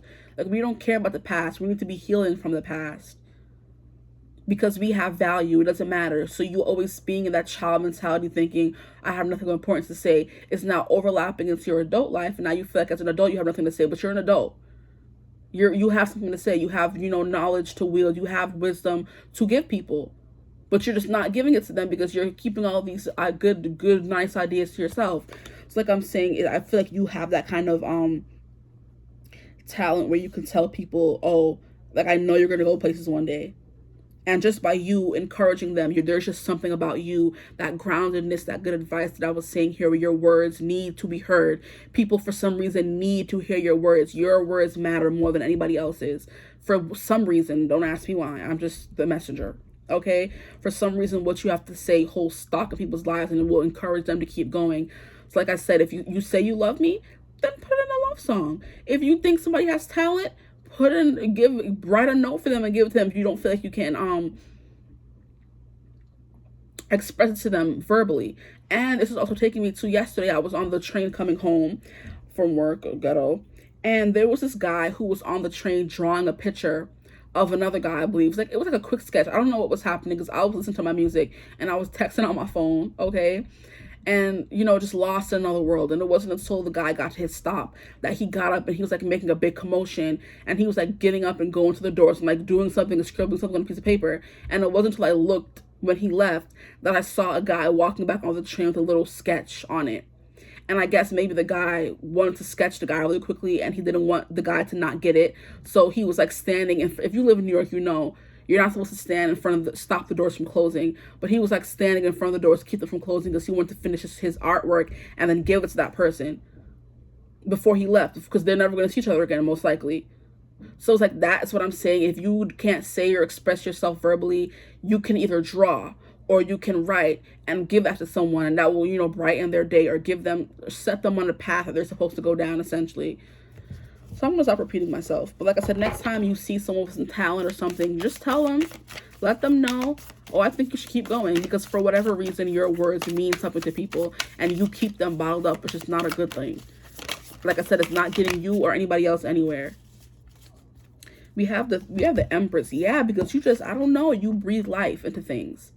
The Empress, like, look at her. Beneath her little cloak, which, like, her cloak is used to hide from the world, but beneath her cloak you have a world of creativity, of abundance, beneath the wisdom, like the mothering energy where you bring things to life. You know what I mean? Yeah, with the Empress, she is the fertile, she's creative. So just things from you, ideas from you, mean more than ideas from anybody else, because you have maybe with the High Priestess and the Empress, what? You have the knowledge of the universe at your fingertips to give people. You're supposed to give this knowledge. You're supposed to speak and breathe this life into people. And by you keeping it to yourself, you're only operating at half-mast here. And I just saw y'all know what I mean, a male member that's only operating at half-mast. It's not doing anything for him. He can't work with that, okay? he can't do anything with that. Nothing is getting done with half-mast. He needs to be fully, operable, or fully at, for him to get any pleasure back, is basically the comparison that I'm trying to say. If a guy's operating at half-mast, he's not getting any pleasure from a half-mast member, okay? But it's when it's fully erect that he can, get pleasure back from it. So it's because you're operating at half-mast here that you're not getting any of this pleasure back from life. But when you start operating at half-mast, at fully erect, fully a member of society, speaking, engaging, talking, writing, stuff like that, when you're using this creativity that you have with this Ace of Wands here, when you start using it and, what is the word that I'm looking for? When you start using it and incorporating it in your everyday life, that's when things start becoming fruitful and abundant and fertile in your life for you and everybody else. Because you're like mama bear. Mamas nurture the kids and tell them that they're pretty, that they're smart, that they're going to amount to something, and they give them words of wisdom. That's who you are for everybody else. You're that empress. So without you saying these things or being there for people, they just wither away. Because without a mother's love or a mother's touch, people are mean, people are angry, you know what I mean? So you provide this mothering touch. I'm hearing finishing touches to people's stuff. So if people will come to you with an unfinished song, you could just, for whatever reason, tell them what they need to finish the song, and that song will go on to make money. And you better tell them to put you on as a dang writer so you get money from that song. Just a little reminder there. If someone were to come to you with a book and tell you, hey, can you read this book? You could tell someone what's missing from that book, and they go on to make money from that book. And they better put you on as someone so you make money from that book. So I'm saying these things that you have to say and these things you have to, give to provide. That's not the word that I wanted to say. To offer. There we go. This knowledge you have to offer people will then be profitable for you and for them. Because you're this empress and this high priest. It's like, what? Y'all better get out of here. I thought y'all was doing something. Let me stop. Y'all are. Yeah, we only have a half moon here. So you're only operating at half your powers right now. Half your capabilities, half your abilities. You're not basically what I gave you an analogy already, okay? You're operating at half-mast. You're not doing everything that you need to be doing here. And all these ideas in your head need to be expressed with this card, clarifying this card. The things in your head need to be expressed. The words you have to say need to be said in order for you to live a happy life and for everybody else to live a happy life as well. But like I was saying here with the Empress card, where she has all this creativity and knowledge in here, and this clarifying this card, definitely important. Like I was saying with the cactus, they come off prickly, and people who don't want to talk, people who are shy, reserved, standoffish maybe as well, people who you don't want to mess with, because nobody wants to touch a cactus. You have this well of knowledge and water just around you. And water is creativity, it's emotion, it's intuition, it's abundance, just, washing and, what do people call it? Swirling around in you. And you're not using that knowledge to make anything profitable, to make it work for you and make it work for other people, okay? So we have the next card we have here is the Queen of Inspiration, the Queen of Wands. Boom. We have, and it's going to be clarifying the Four of Emotions. You're not supposed to be someone who's letting life pass them by. You're supposed to be someone who's fully living out in the present. Like I said, if you felt called to group 1 or group 2, watch it, but mostly group 1. You're supposed to be living in color, in living color. You're not supposed to be someone who's awash in emotion and depression and apathy and letting life pass you by and feeling like you have nothing to say. You're supposed to be living in the sun. You're supposed to be the sun for other people. Like all these cards, not you being the High Priestess, the Empress, and the freaking Queen of Wands. Like what is going on? And you just do it effortlessly. The way she has her eyes closed and she just like, like, you know what I mean? Just out there, just being, powerful. And by you, like I'm hearing lead by example. So everybody wants to be around the Queen of Wands. Everybody wants to follow in the Queen of Wands' footsteps. She's a female leader. She's the HBIC. She's the head bitch in charge, okay? That is who she is. And by you saying something and people look up to you when you're the head bitch in charge, people come to you for guidance, people come to you for help, and you provide that wisdom to people. But if you're not saying anything and you're awash in emotion and apathy and thinking that you have nothing important to say, you're never going to be in this Queen of Wands energy. You're never going to be in this Empress energy. You're never going to be able to make something of your creativity, of the knowledge that you have. And look at her, at the heart of her, she has the sun, and then we have the Sun card coming after it. not the Sun card, but you know what I mean, the Sun being in the Queen of Wands. So you need to be more confident. You're not supposed to be someone who's shy and meek and reserved and not allowing people to get close to you. That's not how you're supposed to be with this cactus imagery coming through here. You're supposed to be someone people want to be around, people want to come to, people need help from, and they will come and ask for help. Because if you're someone coming off as someone who's prickly and leave me alone and don't talk to me, and I just saw 1, 2, 3, 4, then they're not going to be able to get that wisdom or help from you. And if you're not the one initiating it and they're not initiating it, we're all sitting here looking stupid. Shoot. Here we have justice. Yeah, you're supposed to bring balance and bring justice. You're supposed to shed. I love when this card comes out. You're supposed to shed like a snake, a transformation. You're supposed to shed your skin and come out anew. So you need to shed this freaking 4 of emotions energy. That's what your soul is craving. That's what it's here to learn. That you're not someone who's supposed to just go through the motions. You're supposed to be someone who's living brightly, who's living abundantly, who's living, I'm hearing, dynamically. Like, you know, someone who is getting up every day and doing something and helping people and bringing justice and order to the world. Like I was saying, you're this mother here who's, you know, nurturing people, telling them, hey, you can do that. You can do this. You have a talent for that. Keep going. Oh, anyone told you have a beautiful voice? Keep singing. Anyone told you have the body of a dancer? Do you dance? Maybe you should. Oh, that you like, what's it called? I noticed that you write a lot or you draw a lot. Can I see? Oh, that's a beautiful drawing. You should keep doing that. Like your words just, you know, breathe life. Just is giving someone who just speaks things into existence. You say things and then it appears. So instead of saying negative things, just instead of staying in this energy of I have nothing important to say, it's time for you to say something. You could be a Libra. You could be a Taurus or a Libra. Libra coming through extra here. With Taurus and Libra and the Empress, and then the Justice card is Empress as well. And then we have the Queen of Wands here, which is more fire sign energy. The Ace of Wands, which is fire sign energy. And then we have the High Priestess here, which is Pisces.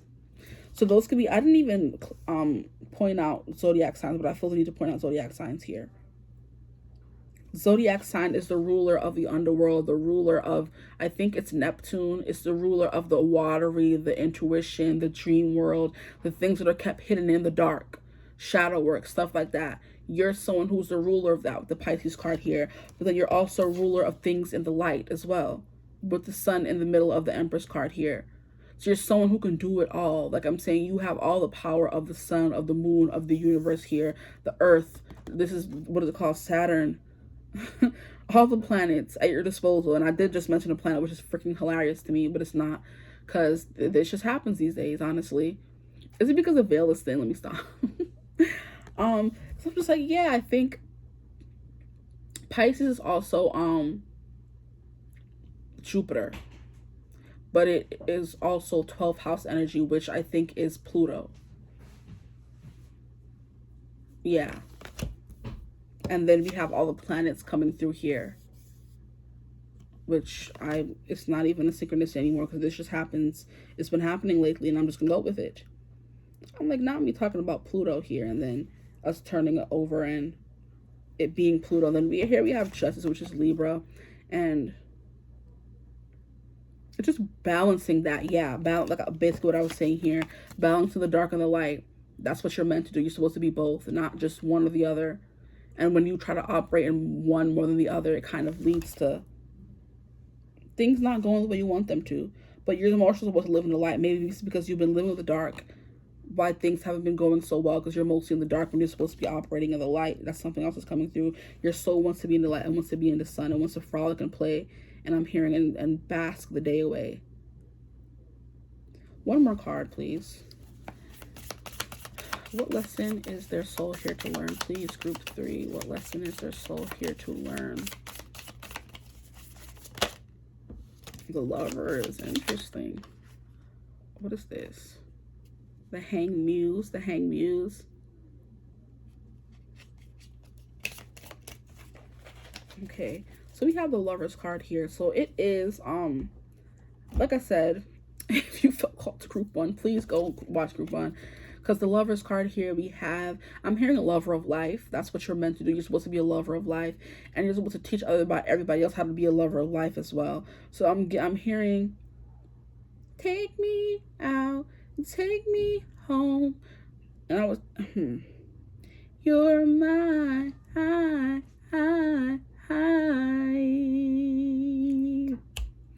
Lover. And I've never actually sat down and listened to that song, but like I said, it was being played so much that I just know that part of the song.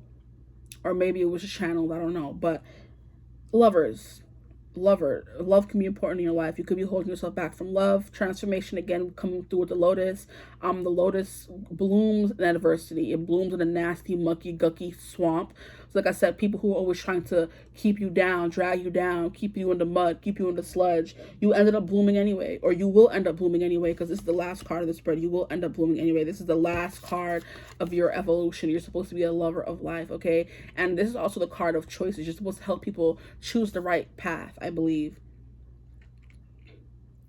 Or you could be someone who's supposed to help people fall in love here, which is why I heard take me out, take me home. Maybe you're someone who is giving a matchmaker, where you're someone who's good at seeing what two people would be well together. And like I said, you're someone who's out and just watching and watching and watching. And then you're seeing how one person acts, and then somebody else in the room, you're seeing how the other person reacts to or acts.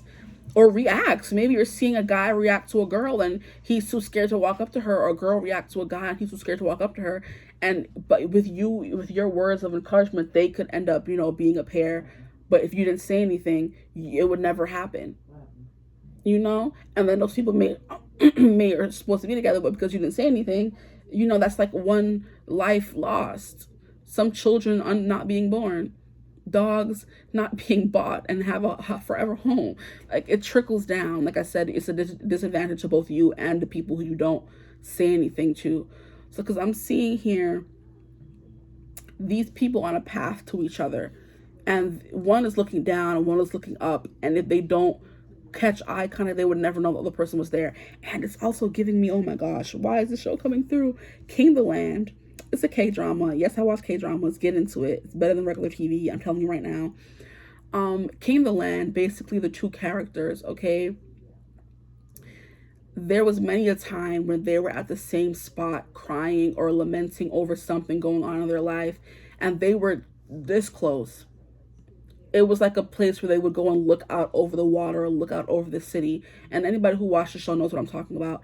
And they thought it was their place, but they ended up learning it was their place together. They thought it was their place alone by themselves, but it was their place together, because they were there many times, and they would just walk away and not see each other because they weren't looking up, or they were too busy in their depressive state, or they were too busy. And this could, like I said, tie into you as well, where you're too busy looking down or looking up, in your head, lost in your head, too shy to say anything, that you've missed many opportunities here because you made the choice to look down or look up instead of look forward or look to the side or look to the other side. You know what I mean?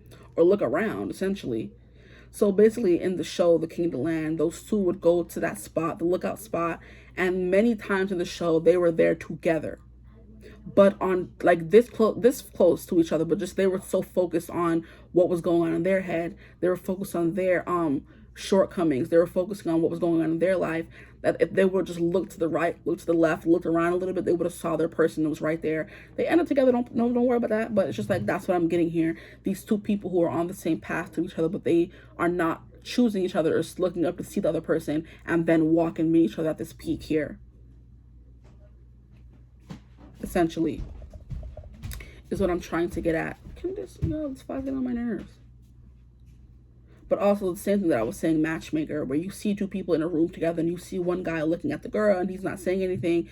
You could just walk up to him and be like, oh, hey, say something. Because you see two people in a room, which is where I was going first, and you think they would be perfect for each other, but you don't say anything about it. And they just leave not knowing their soulmate could have been in the same room as them. Because you didn't say anything, and you're supposed to be someone who's bringing life and inspiration, and just because you said it, this person would have just mustered up the courage to go and do it, because you said it.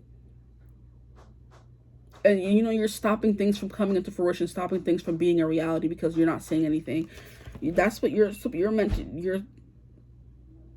to learn, how to speak, express yourself, say things. What comes to your mind, just say it.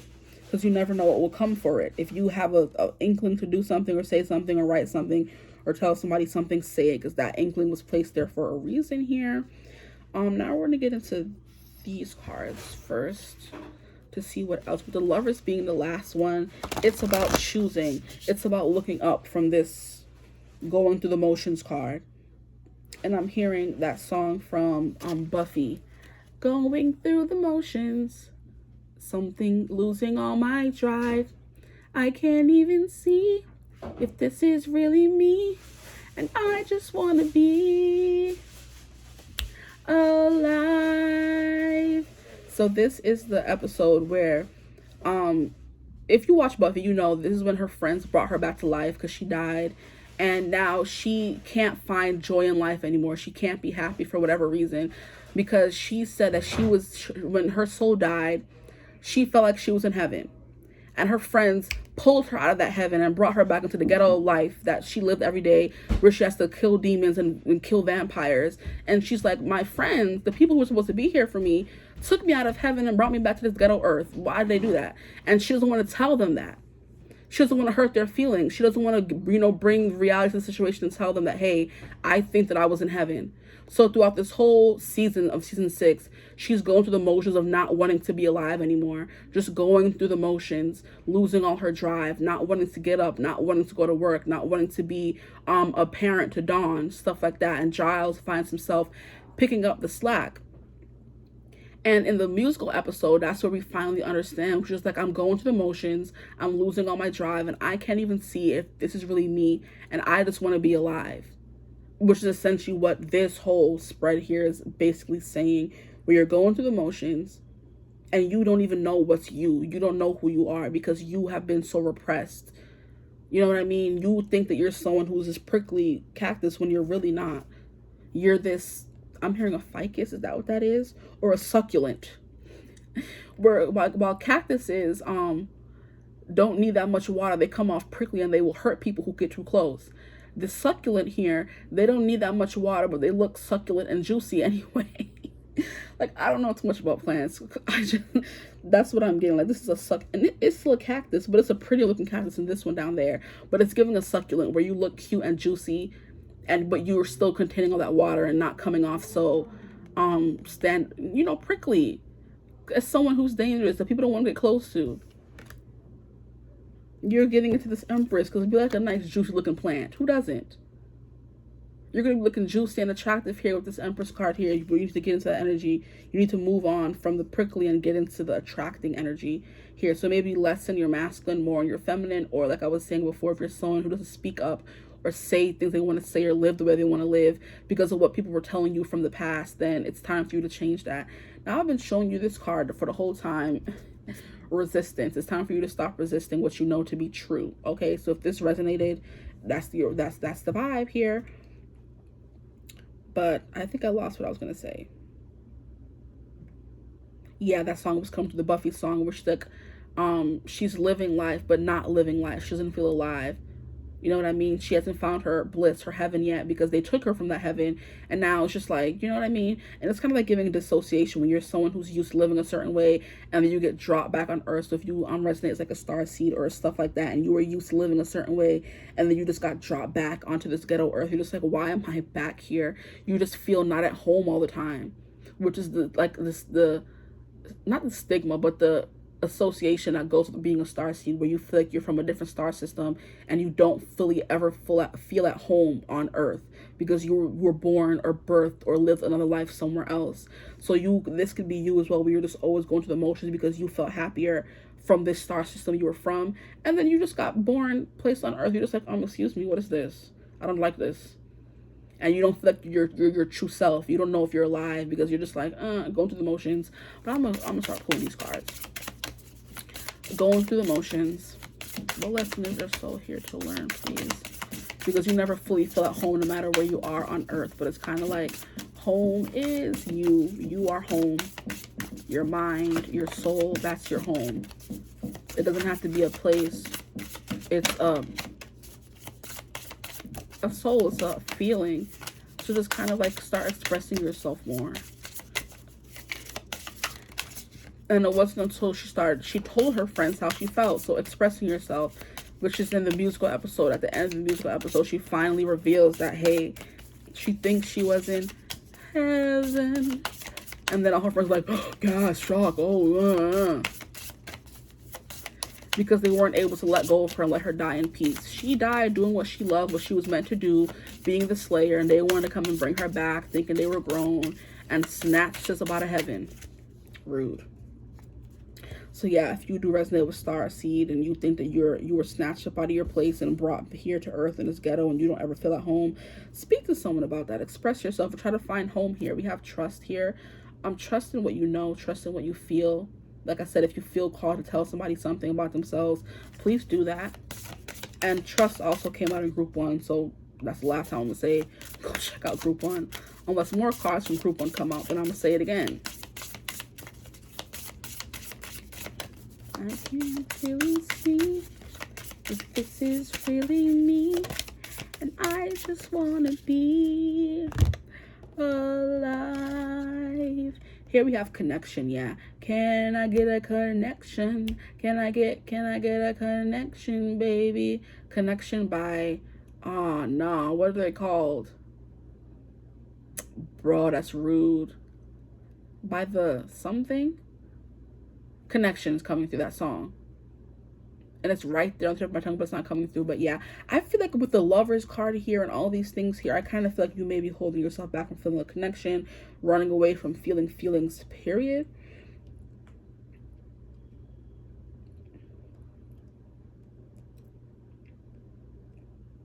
Or just speaking back to that whole where you can build a bridge between two people, like a matchmaker, a love person, stuff like that. That could be your gift, but you can bring people together. You see potential where they don't see anything, and that happens sometimes where people have like different kinds of friends, and the friend group is like, I know someone like I think would be perfect for you, and then they introduce you to that person and you end up marrying that person. So building bridges between two people, you're supposed to connect people together, or connect people to their forever thing or person. Like I was saying before, like if you see somebody who can sing, tell them. Or it could be both, honestly. It doesn't have to be just one gift or one thing your soul wants to do coming through here. They want to build caring connections with people. So I'm getting the card from I think it's the Energy Oracle deck, where it's like caring connections. You're making caring connections between two people, and you're building bridges between people. So it could be about love. It could be about telling people and encouraging people to do things. Like, yeah, like I was saying, you encourage somebody to keep singing because you tell them they have a beautiful voice. And otherwise, they wouldn't have kept singing because, like you, they were always told, shut up. Or it made it seem like whatever they had to say or what they were doing was a burden. So what other lesson is there so here to learn, please? Group 3. I'm excited. I'm almost done. These readings have been really long.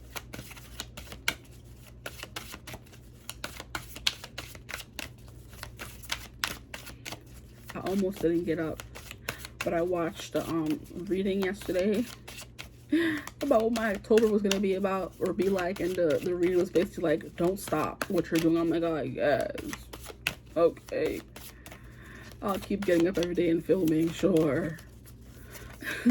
Even though I don't want to. What lesson is there so meant to learn? Yeah, this is the same card that came out. Y'all came from group 1. Just say that. Just say that. Y'all came from group 1. Just say that. Because at this point, y'all playing in my face. Okay? So we have forgiveness. This came through, I think, was it group 2 or group 1? I feel like both of them. Because like I said, the High Priestess came out in both those other readings as well. But I think forgiveness was group 1. So you have to forgive. And the same thing that Buffy had to do to her friends when they pulled her back from where she thought she was in heaven.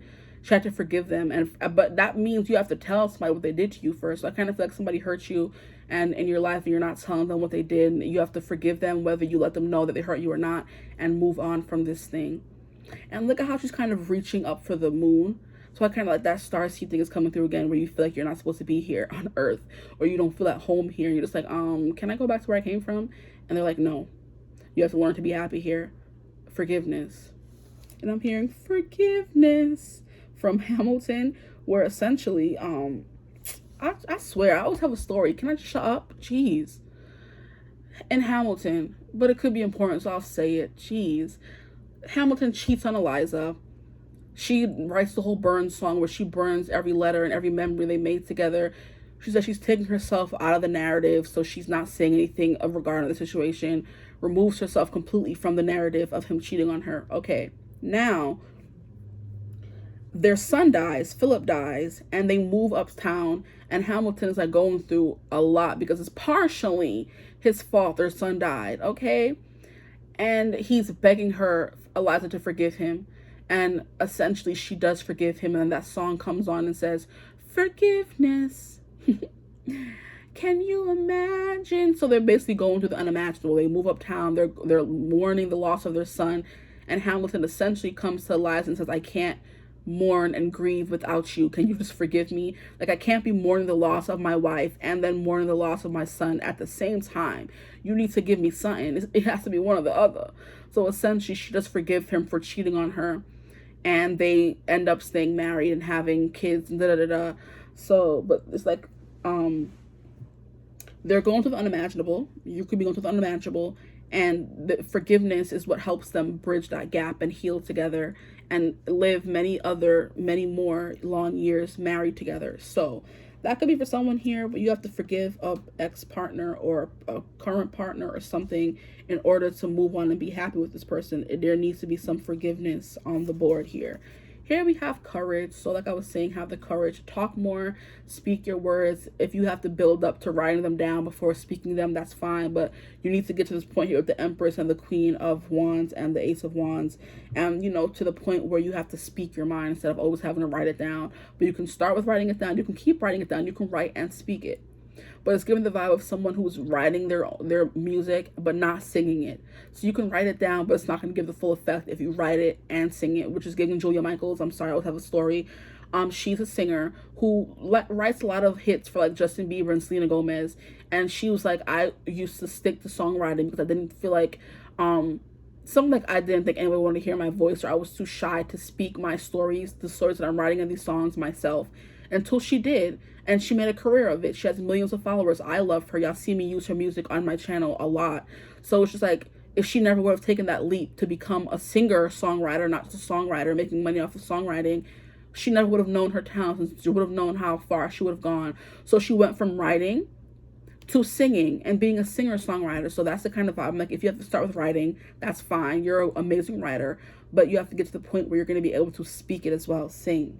Okay? So that's what I get from that card here. Have the courage, and then you're going to be able to give that courage to other people. The leading by example, the Queen of Wands. Everybody just wants someone to, they want to see someone who's living their dream life, to make them know that it's possible, kind of thing. And now we have adventure. This is going to take you on many adventures. I'm getting the Amazon rainforest, so Amazon can be important, like the place where you buy stuff, but also the Amazon rainforest. And that's also where you could feel more at home in nature, because the Amazon is the biggest, the most biodiverse, I think that's what it's called, the most biodiverse community, not community, but the what is it, biodiverse ecosystem. I'm hearing bio something in the world, where they have hundreds of species that are still unknown to the humans living in this rainforest. So it's like a lot of potential, a lot of life to be had, adventures. Okay, I'm gonna leave it there. Now what else am I pulling from? I hope this is not too long. I pulled from this, I pulled from this. Now we're going to pull from this. Forgiveness. Can you imagine? Now you see how I just played myself? I tried to do it over there. It didn't want to work. Now I want to do it over here. Messed up the whole spread. It may take a few tries for this to help you, because that's what it's taking for me to get this deck right.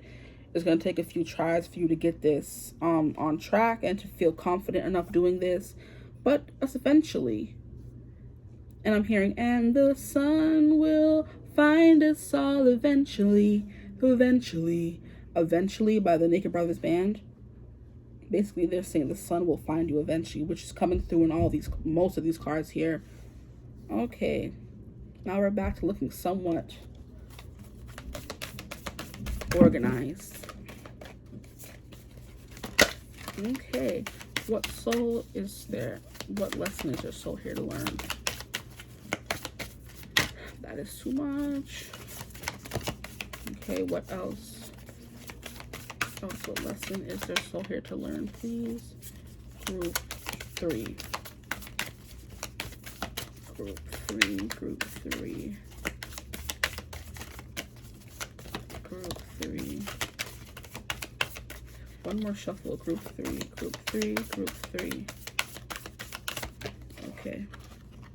The first card we have is Mino. I don't know how to pronounce that name. We have Walk in a Good Way, Realign. This is Walk in a Good Way. Like I was saying, you have to, you know, start moving forward for people to follow behind you. So if you're not going to move forward, nobody going to move forward, essentially. And y'all going to be here looking stupid. But I think I said either in this group or the last group. If you don't do something, it's not going to get done. So if you don't move forward on this path of, you know, telling people, like, you have a lot of people's destinies, I'm hearing, in your mind or in your grasp, in your grip, in your hands. And if you don't start saying that, these people will never be able to start walking down their path. So walk in a good way. Walk in a good way with that Queen of Wands here. Walk in a good way. Walk with your back straight while you have somewhere to go. Like, you know where you're going. Even if you don't know where you're going, sometimes confidence or, you know, is key. It gets you where you need to go. Faking till you make it. But you do have guidance here because we have this eagle who's ahead of him, showing him where to go. So eagles, I think that's the eagle. Eagles can be important here. It could be an eagle or a hawk. I'm not sure. It could be both. You could have a hawk. So if whenever you see birds or hawks or eagles, and I think it's a hawk, because eagles are like, I don't know how many species of eagles there are, but I was thinking like of the bald eagle, the bald white eagle, whatever, the American, you know, symbol bird, but I think this is a hawk, which is very sacred in the Native American culture. So I think it's a hawk. Yes. There's someone guiding you. You have to walk. I'm hearing get up and walk like you know where you're going, even if you don't. Okay. So we have wind, change. Yeah. And look at that, wings. Like, you haven't gotten your wings. Like, you're someone who's working up to get your wings. And it's giving me all those, like, I think there's like books, there's shows where people, like angels, are trying to work to get their wings. You know what I mean? So it takes effort to become this angel to everybody else. You have to get your wings. You haven't gotten your wings yet.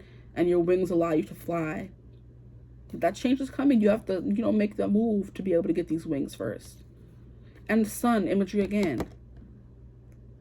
And sun imagery again. In these cards, the sun is important. The sun is always high in the sky. So you're someone who's meant to be high in the sky where people can see you leading other people.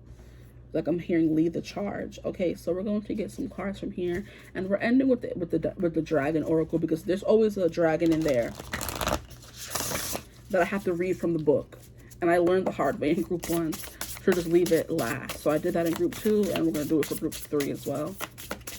What lesson is their soul here to learn, please? What lesson is their soul here to learn?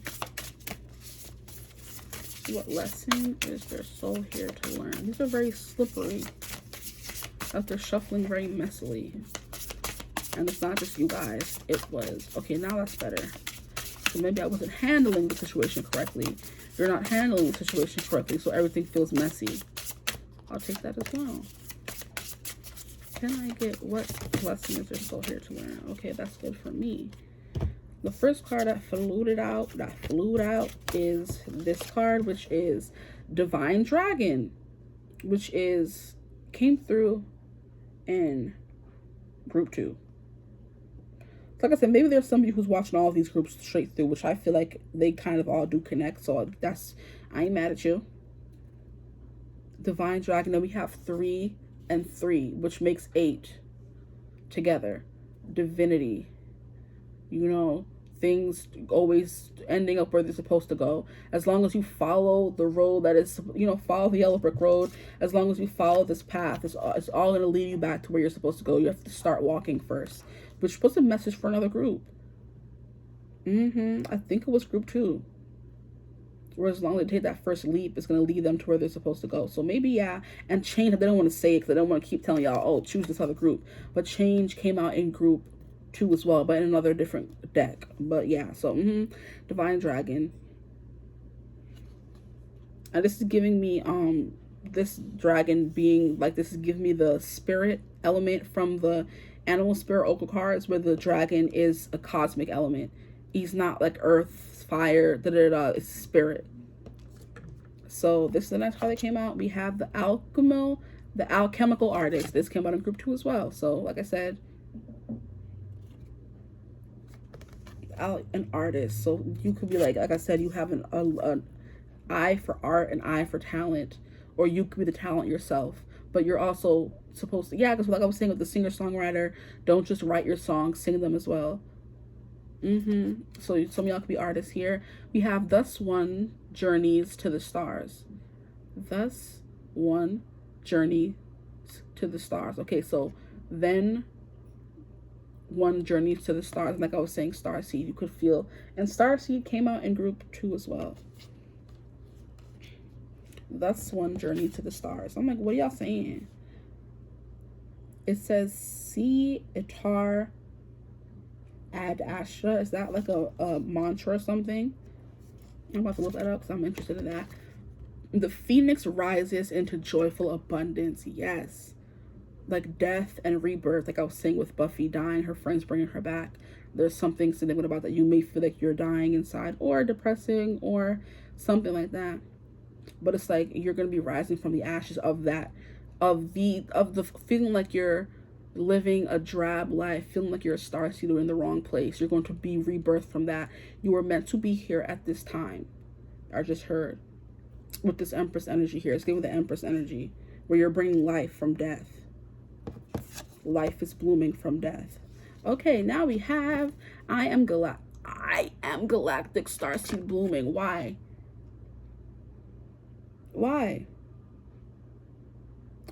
Someone tell me why they do that. I say it and then it comes out. It's been happening a lot. I'm like, I don't think we even got starseed here, but it was just that's one journey to the stars. And I'm like, this could definitely be you, starseed, being a starseed. And then we have the card, I am galactic starseed blooming. Okay, so we're gonna rush this, and y'all may be even longer than all the other groups, because I don't know. It's already saying 44 minutes. Okay, what lesson is there so here to learn? Is that that's the only card I'm going to take? One more shuffle, one more shuffle, one more shuffle. Okay, one more shuffle. We can do one more shuffle. Okay, so that's it for you guys. One card. And it would be where I have to read from the book. Y'all said I didn't play games. We have Lord Cthulhu. So we're going to read from the book real quick. I hope you can still see him like that. And if you can't, I will show him you again. Lord. So far, all the groups. Y'all just have people up in here. And like, come on now. And I think he's a grandmaster. No? Lord Cthulhu. Who is he? He's a galactic dragon. And then we have I am galactic starseed blooming. Wow. Y'all play too much. And then we had this divine dragon right here. Yeah. Y'all play. This is crazy. This is y'all doing a little too much. Stop it. Okay, we're gonna find him. I'm sorry. Lord Cthulhu is 99. So 99 could be a thing. It's like you're almost at the end. And I flipped right to it. It says you are the change. Whew. Bars already. So it says, when Lord Cthulhu first arrived, he was lost no time informing me who he was. I am a dragon elder and spokes, dragon for the Galactic Council. He went on to say, if you desire to be able to hold the energies of the 5th to the 7th dimensions, you need to be clear of all your earthly woes and fears and your deep need for control. Your light bodies need to be in alignment with those of the earth and the astrological light matrix. And what did I say about somebody walking out of the matrix? I think I said that in group 2. So wow, synchronicities galore. Only then will you become a tool and a tuning device to lift the energy of the planet. As more of you gather together to do this work, the greater will be your chance of bringing lasting peace to Earth. So like I said, you're here for a reason, to bring this change. So don't be crying saying that you from the 5th and 6th and 7th dimensions and above, saying, I don't want to be in this 3rd dimension. And you're just like, well, you're here for a reason. Only then will you become a tool and a tuning device to lift the energy of the planet. As more of you gather, I read that already. Lord Cthulhu went on to explain why the dragons are here collectively. We have come because lasting peace is achievable on Earth. There are other galaxies beyond your human understanding at this time where it has happened. So you could be from those galaxies and you're the galactic starseed that is here, the divine dragon here, that is meant to raise the vibration of this Earth, which is why you are here. We dragons are as old as the universe itself and have encountered and witnessed humanity in all its guises through the ages. You are the change. Wow, that was gorgeous. Okay, like I said, 99, you're almost there. You're reaching the climax. Things are almost, you know, the climax approaches, the fiery climax approaches, I feel. And that's funny how I was using your I was using half mask for this group. I think I did. I'm not even sure anymore. I've been reading too long. But I hope you guys enjoyed this reading. Like I said, I already did all the personal reading stuff in the beginning. But if you want one, you can use my email to get in contact with me, or DM on Instagram. If you like my vibe, join the tribe, like, comment, and subscribe. But with this divine dragon, you're definitely someone who's meant to bring lasting change. And I can show you the card for real. Look how beautiful that card is. And it's 20, which is the card of judgment. This can be judgment, like inner calling, waking up, being awoken, having an awakening here. But with this galactic dragon and him being leader of the galactic dragons, that just blew me out the water. That's crazy. You're a phoenix rising from the fire. And then we have dragon from another deck coming through. So boy. Okay, so that's all that I have for you guys before I just start, getting crazy. And I hope you enjoyed this reading. I hope you're having a beautiful, wonderful day whenever you're seeing this video. And I will be seeing you in the next one. Bye.